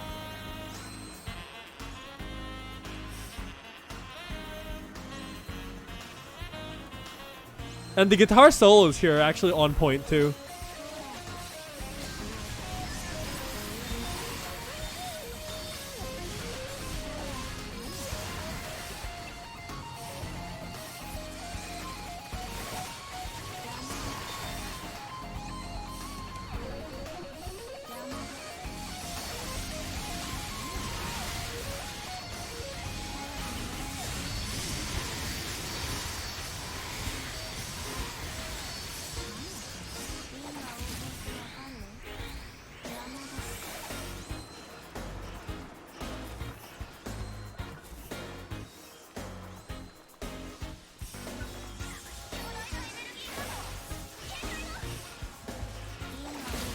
And also make sure to always buff any Dark Blast that you see come out.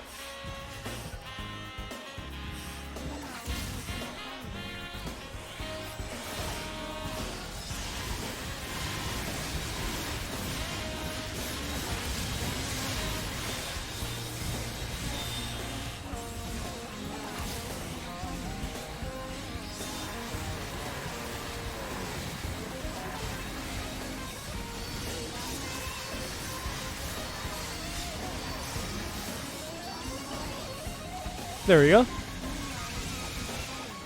Boom. That's a wrap.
Oh, for Apprentice, one thing that a lot of people tend to forget is that skill number 1, Wisdom Force, is actually a shield.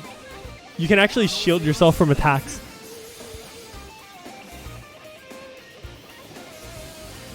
Like this, for example. See?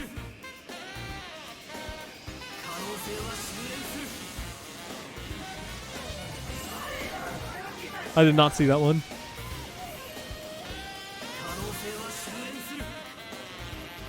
But the best part about Wisdom Force is you can actually activate it during attacks and stuff like that, so... Come on, Apprentice, please attack again. I need Perfect Keeper. I did not see that. I'm not the best at this. Oh, that's wasted 20% damage. You always want to try to have Perfect Keeper when you do the big ability on this. And then before she actually gets up, you can actually fit in around 2 of the convergent beams. Like that.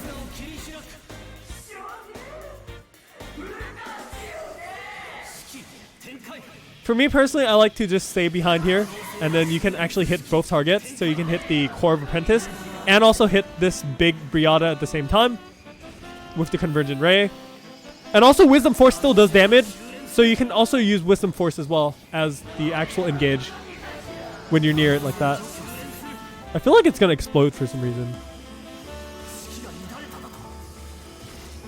Oh, we actually got it. That's fine.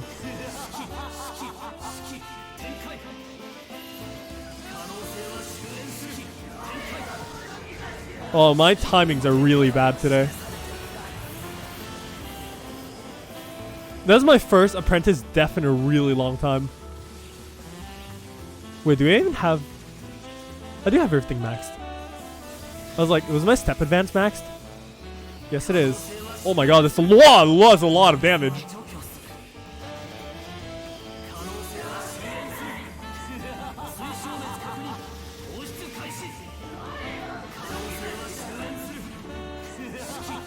There we go. I actually am getting the dodges in this time. For this one, it's basically just like go left, right, left, right, left, right, left, right. You actually basically won't get hit at all. Or you can just use Wisdom Force as well in the meanwhile. When she's actually doing that, you actually cannot charge the Conversion Ray. Oh. This one, stay away from the center. I suggest what you do is just Wisdom Force and then C-aim right in the center.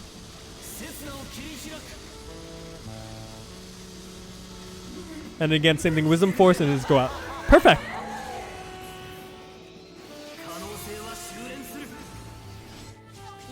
You can actually start moving like right now if you really want to. So I'm actually just going to buff people, make sure they come in here properly, get all the Dark Blasts.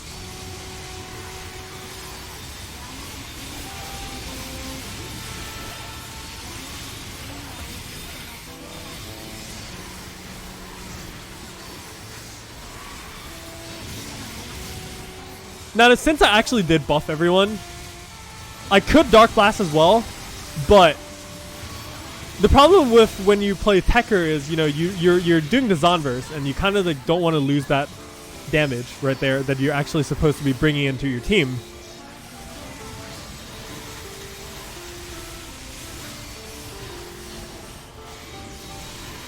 Feel like some person got poisoned here. That's perfect.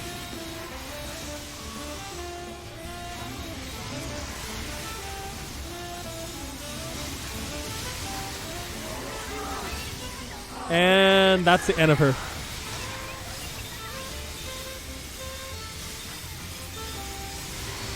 Clean run overall. You can just sit and watch now. The sink in the sand.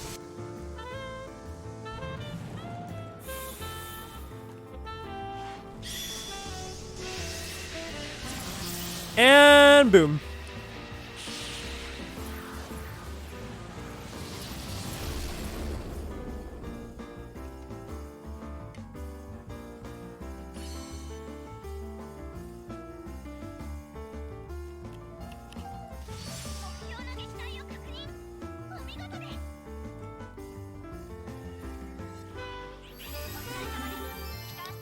Well, that's something. S1 Guardian Armor, of course. Of course.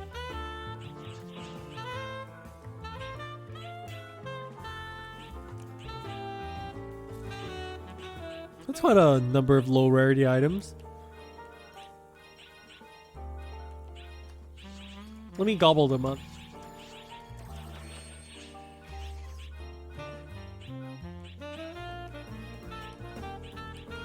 I saw a 12-star something. Not sure what it is. That's a King's Crest.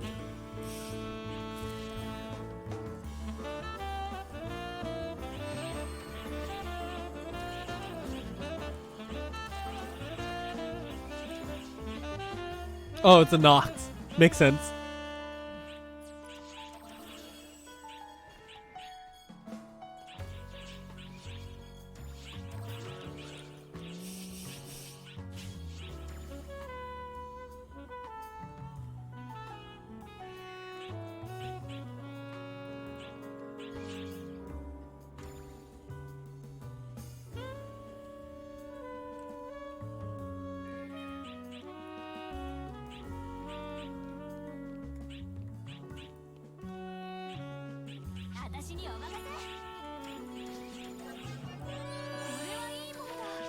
1 7-star? Yeah, that's probably what I figured. That's fine. I can feed it to my mag next time.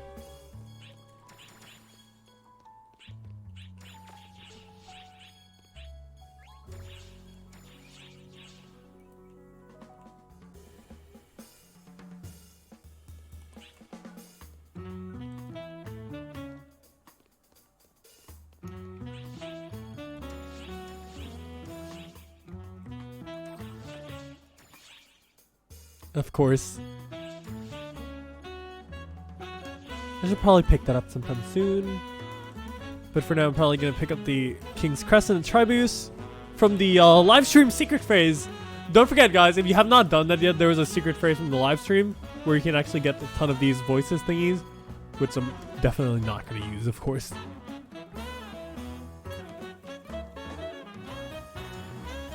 I'm just going to keep it anyways, just in case.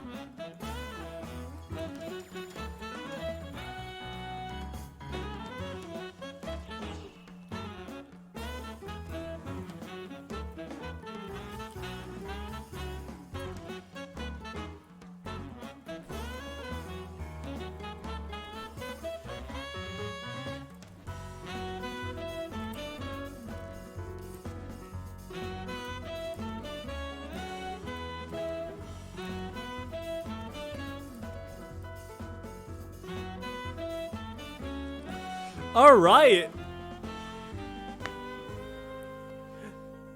Anyways, funnily enough, 3 hours and a half later and we're still alive. So not really bad. I'm surprised more or less that the stream actually is doing completely fine. My new internet has actually been great. If you guys been watching, how's the quality and everything? Meaning the actual like quality of the video and also the audio and everything like that. Since this is basically my first stream back with upgraded internet and like everything like that. Also, Hellman, no, they're not all female. I have one character that is meant to be a spoof, which is male. So if you've watched some of my videos, you would probably know that I do have that one thing in the back.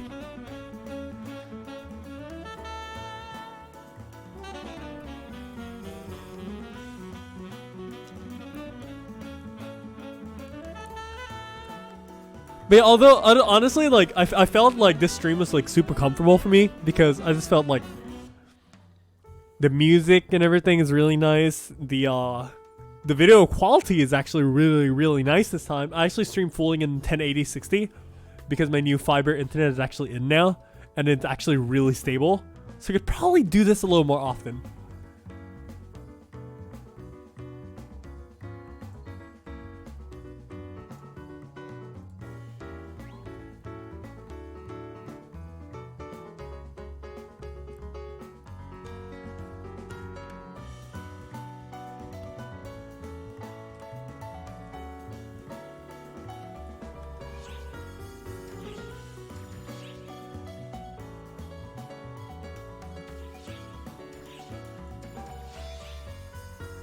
Passionate spin. Okay.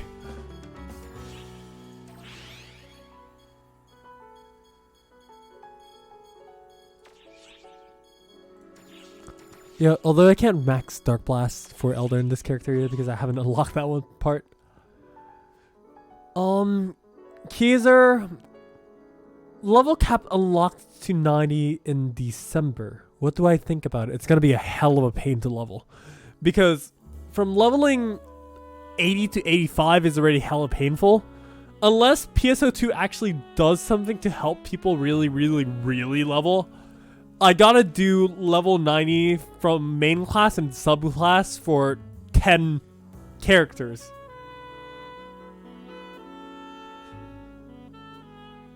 So basically I need to level like at least like 10 times the classes that all you guys have to do if you guys are gonna do one character.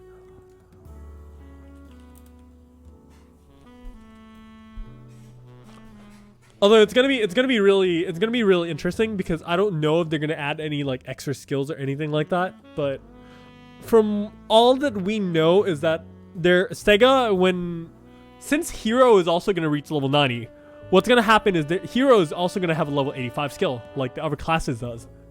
So we don't exactly know what that one is, but that's gonna be interesting. But like I said, I'm mostly interested in waiting to see what the level 90 skills are going to be. If we're going to get the new skills, that is. If. But yeah, as long as there's still the World Engulfed in Shadows LQ that we can probably do normally, it should be okay. It should be quite fine.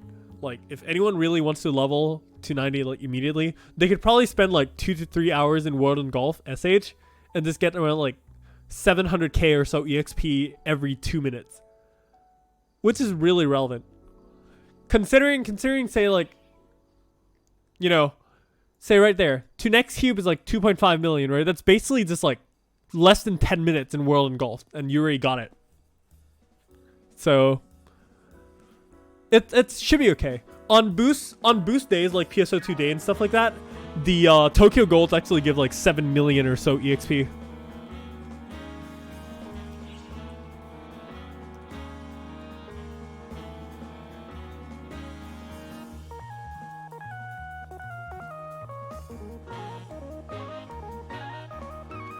So it's actually, yeah, I think leveling to 90 should be quite okay overall.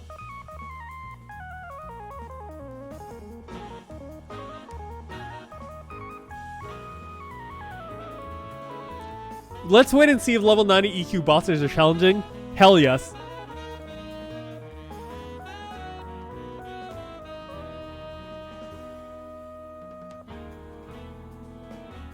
And bring back Chronicles? Yes! Freaking the PSO2 episode Chronicles are like one of the best things in the game, honestly.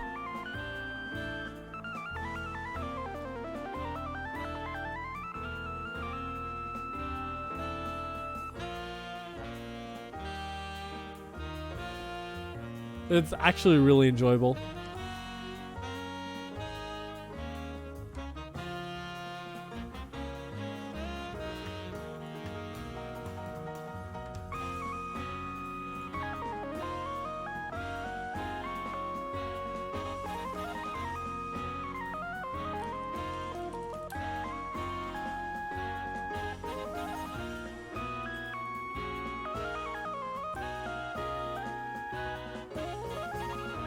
Alright. Okay, so right now we're probably coming to the ending part of the live stream. I'm probably going to do one quick quest before we head off for the night for me. Do you guys have any last like closing thoughts, questions, comments, anything you want to ask? Let's talk about a few things here before we close out this stream for tonight.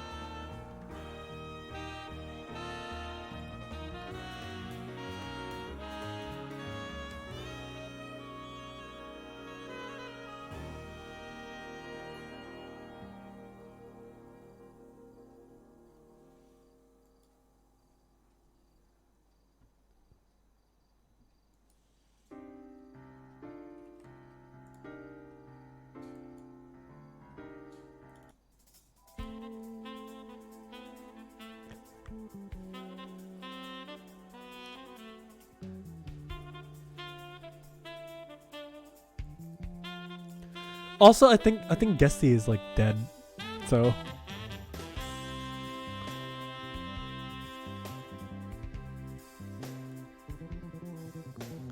What do I think of NVIDIA RTX? Wait, RTX isn't like the new thing? Oh dear.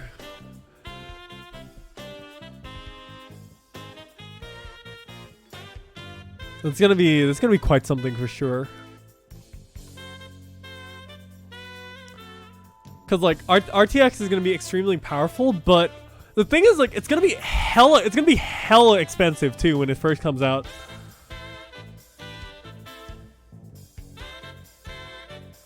Also, Kizer, could you be a little more specific of what you want to know about my key bindings? Because for the most part, I actually play everything on like default controls. Like X is my dodge, I just like do everything basically like normally in more ways than not.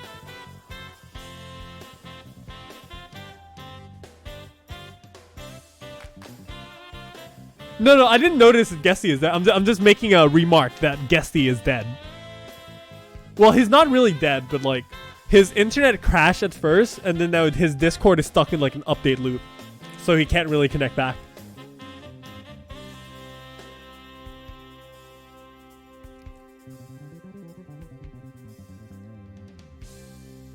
Also, I just realized, Castorama, hello. Your naked butt is like on the clouds with me.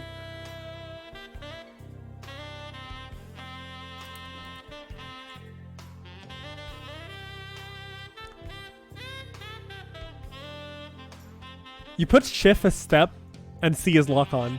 Now the question is, what did you put for your weapon action? Because that's like one of the most important things. For example, for me, right, since I play 2 buttons normally, what I do is I put my left shift is my weapon action. And then when I actually will swap palettes and stuff, I actually press C. It's a weird button, I know. C is a bit of a weird button.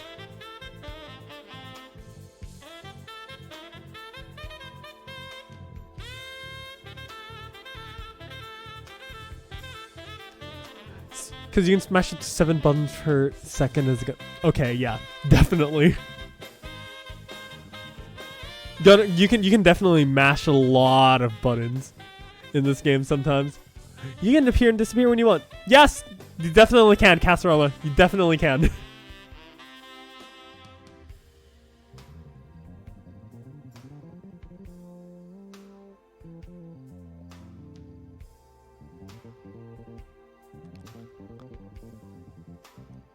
Weapon action in Z, web swap palette in X. If you're comfortable with that, then that's your own personal preference. But also, Kaiser, please remember that there's also a third-person reticle aiming mode, the manual aiming mode, which the default key is Z, like Z, by default. So it is actually really useful when you're playing on classes like, for example, like Force, or some in certain cases like Gunner and whatnot, where you can like chain things.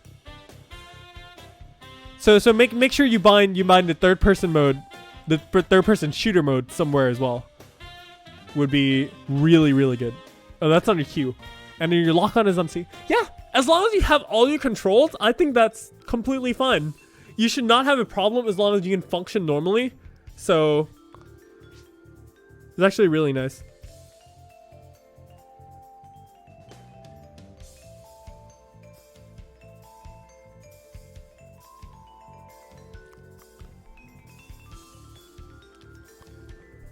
But yeah, for my personal control, I also have a few things where how I swap weapons and everything is actually a little different.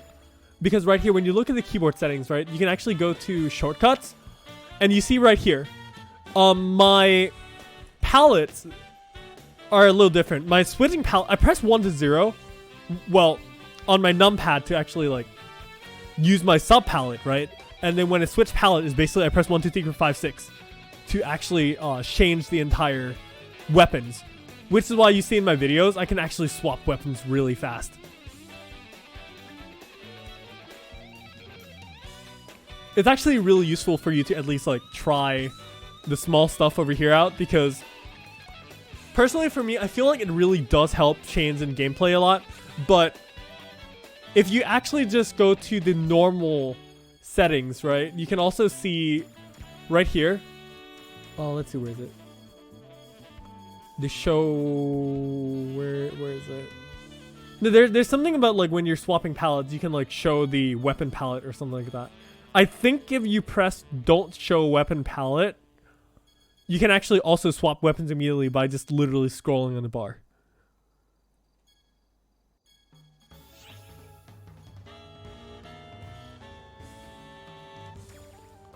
But yeah, it's really nice if you try to just like change your control to whatever you're comfortable with in general.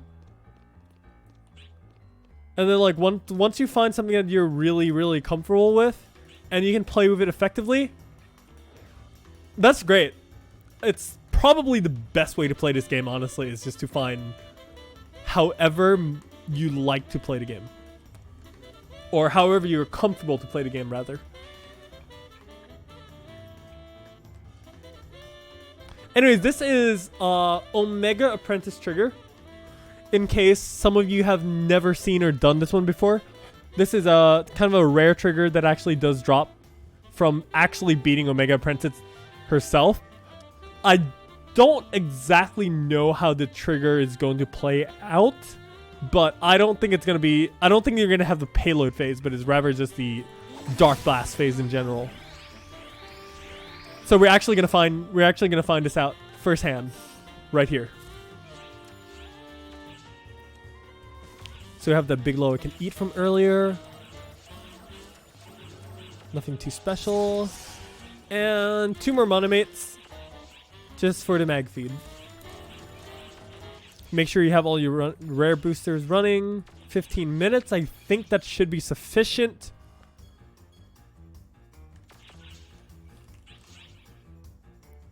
And yes, this is actually my first actual blind run on stream, so this is gonna be quite interesting, so to say. Those freaking sweet and sour port. It's like expired.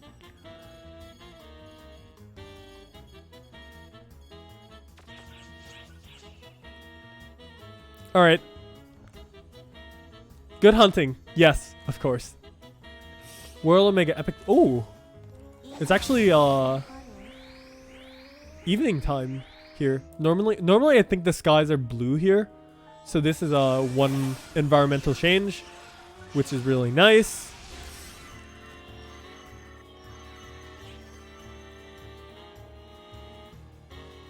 They always do like small changes to the actual like trigger stuff itself. So it's actually really interesting when you can actually see all the changes and like recognize it. Although PSO2 doesn't really usually make subtle changes, they always make it something like really big and recognizable. So it's kind of hard to miss stuff sometimes. Alright, here goes nothing. Oh, you actually start off exactly at the apprentice fight. Okay. 15 minutes. Alright.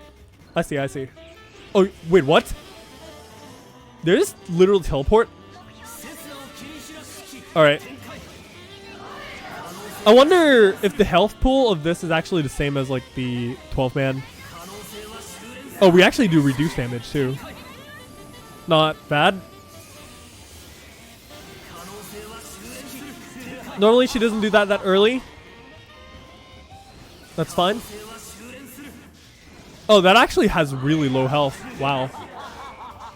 I did take more damage than usual though. I don't usually take that much damage when I actually get hit by that. You should probably still normally be in perfect keeper range. So that's the one difference right there.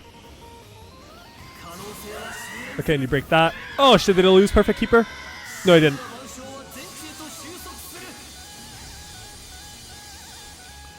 Because I delayed that a bit, I might actually miss the second beam. Oops, I didn't even charge that. My bad. Now we gotta take out the Briadas.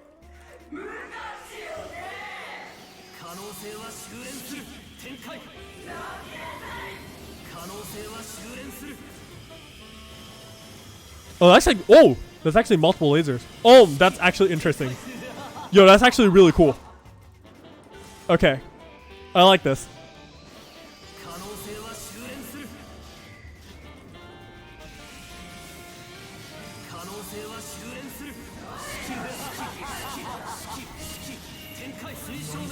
I know it looks kind of weird when you actually just like flail around with the Luther Blast when you're like dodging and stuff like that. But sometimes it's just basically the most efficient way to, you know, dodge things. And if that's just the case, and like right here, you just do left, right, and then you just won't get hit, you know? Like you're not even gonna take really any damage from that, so sometimes it's just really nice to play a little more defensively. Oh, the same with this as well. This one you just go left, right, and then you can just keep doing damage. I might actually die here because I don't know the dodge timings properly. Exactly as I said. Although if you actually died in the beginning of this, you will actually spawn right when she finishes her final attack right there. Oh, that's actually faster than 3 minutes, really? Okay.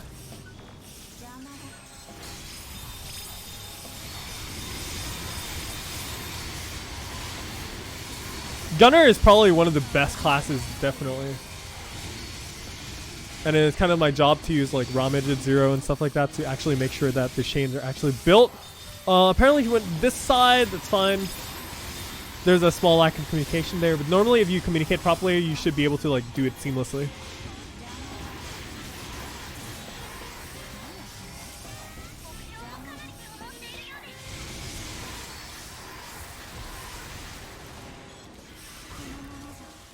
I did not expect to get flung that far. And poisoned. Oh, that's actually perfect.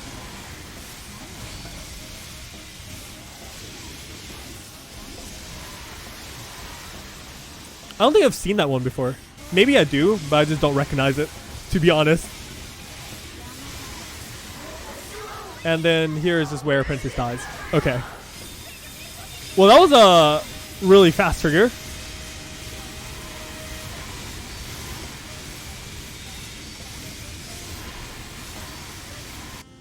That was a really fast trigger. It's a really interesting trigger, actually. I enjoyed that. Or maybe it's just that you actually get to see a little bit more of Apprentice in the first place, so... Pretty good. Pretty good. Quick and clean. I like that. Oh, and then the night... You get the scene at night. One screenshot, of course. My glasses turned red.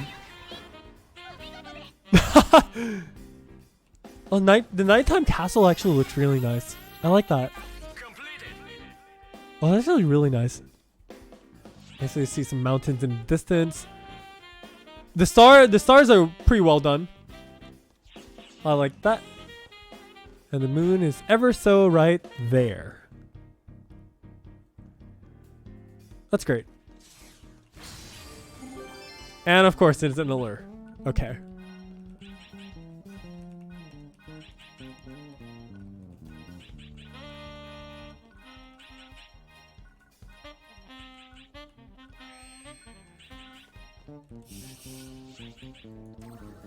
Well done, well done, well done.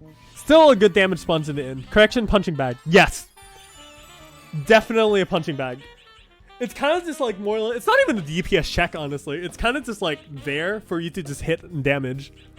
Like, I don't even know if there's actually really like a real purpose for it, so to say. But, well, it is what it is. I don't mind it so much as like how it's, you know, just what it is. Yeah, it's just, yeah. It is what it is. I'll leave it at that.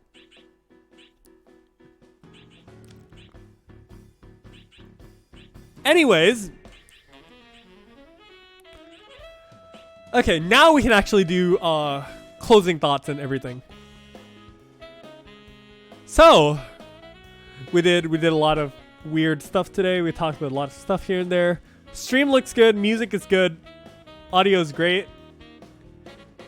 And I can do this a lot more often now because my fiber internet is actually stable. So, first of all, I'd like to say thank you, all you guys, for sticking by with the stream. Man, that's a really long time. 3 hours and 45? Holy moly. It's super fun though. I really did enjoy it a lot. Sadly, Gesti couldn't be here for the end of it, but we can probably do a few more in the future. Hopefully we can come back to doing the weekly lounge videos and everything again. So hopefully we'll be back into schedule. Does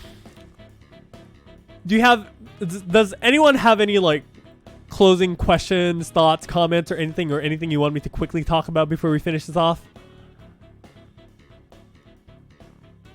Because I'm probably gonna go like right to bed after this, so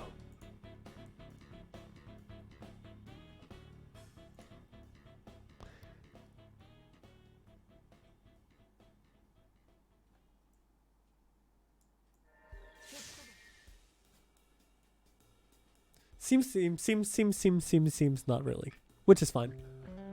All right.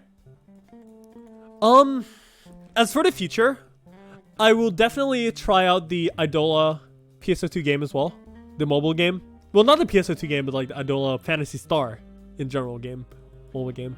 Even though it's more or less like a FGO like copy or something like that, we'll see how it goes. We will also see what happens in the future with the Monster Hunter collaboration, the Halloween event, and just like the small things here and there that are coming in November and December. Well, overall, that's basically it. I really hope you guys enjoyed the stream in general. Hope we got a few nice laughs and just like stuff in general.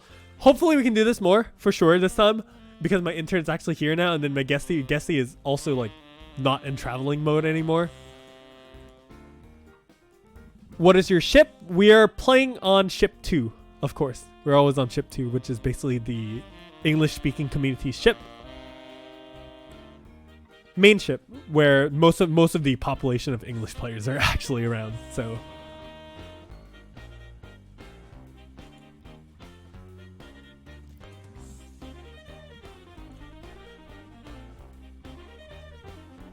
yep, there we go. There we have it.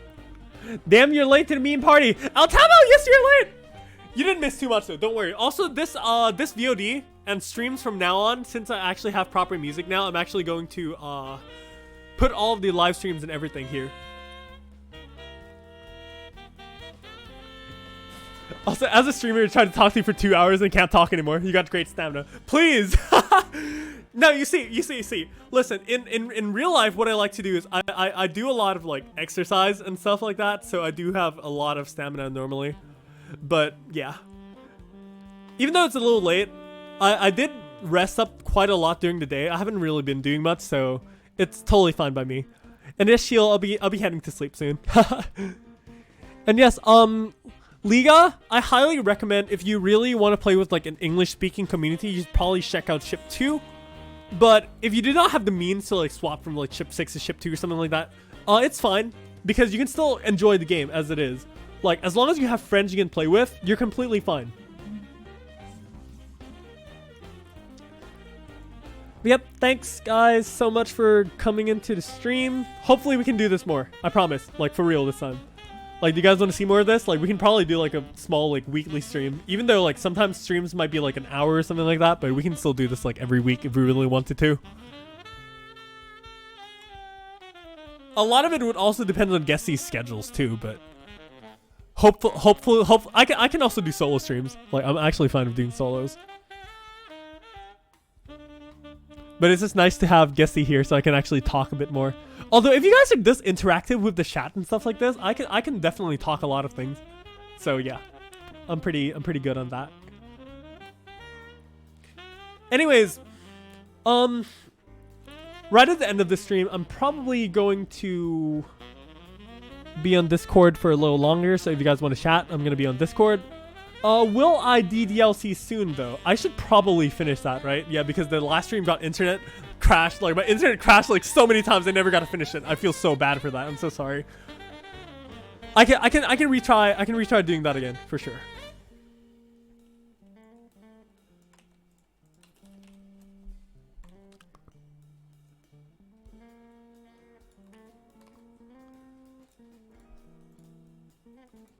All right, let's see what is up.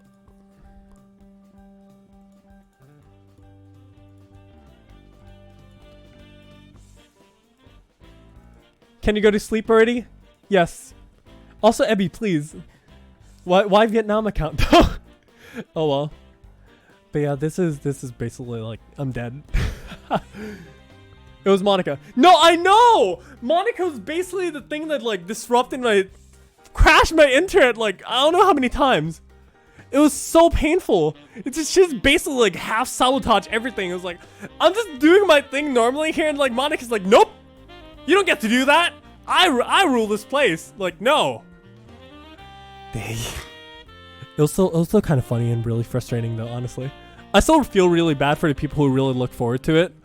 And then kind of like right now the DDLC hype is kind of like dead-ish, but hopefully I can kind of like still do it, and hopefully people are still a little interested. If you really guys really want to watch it, I'll definitely try.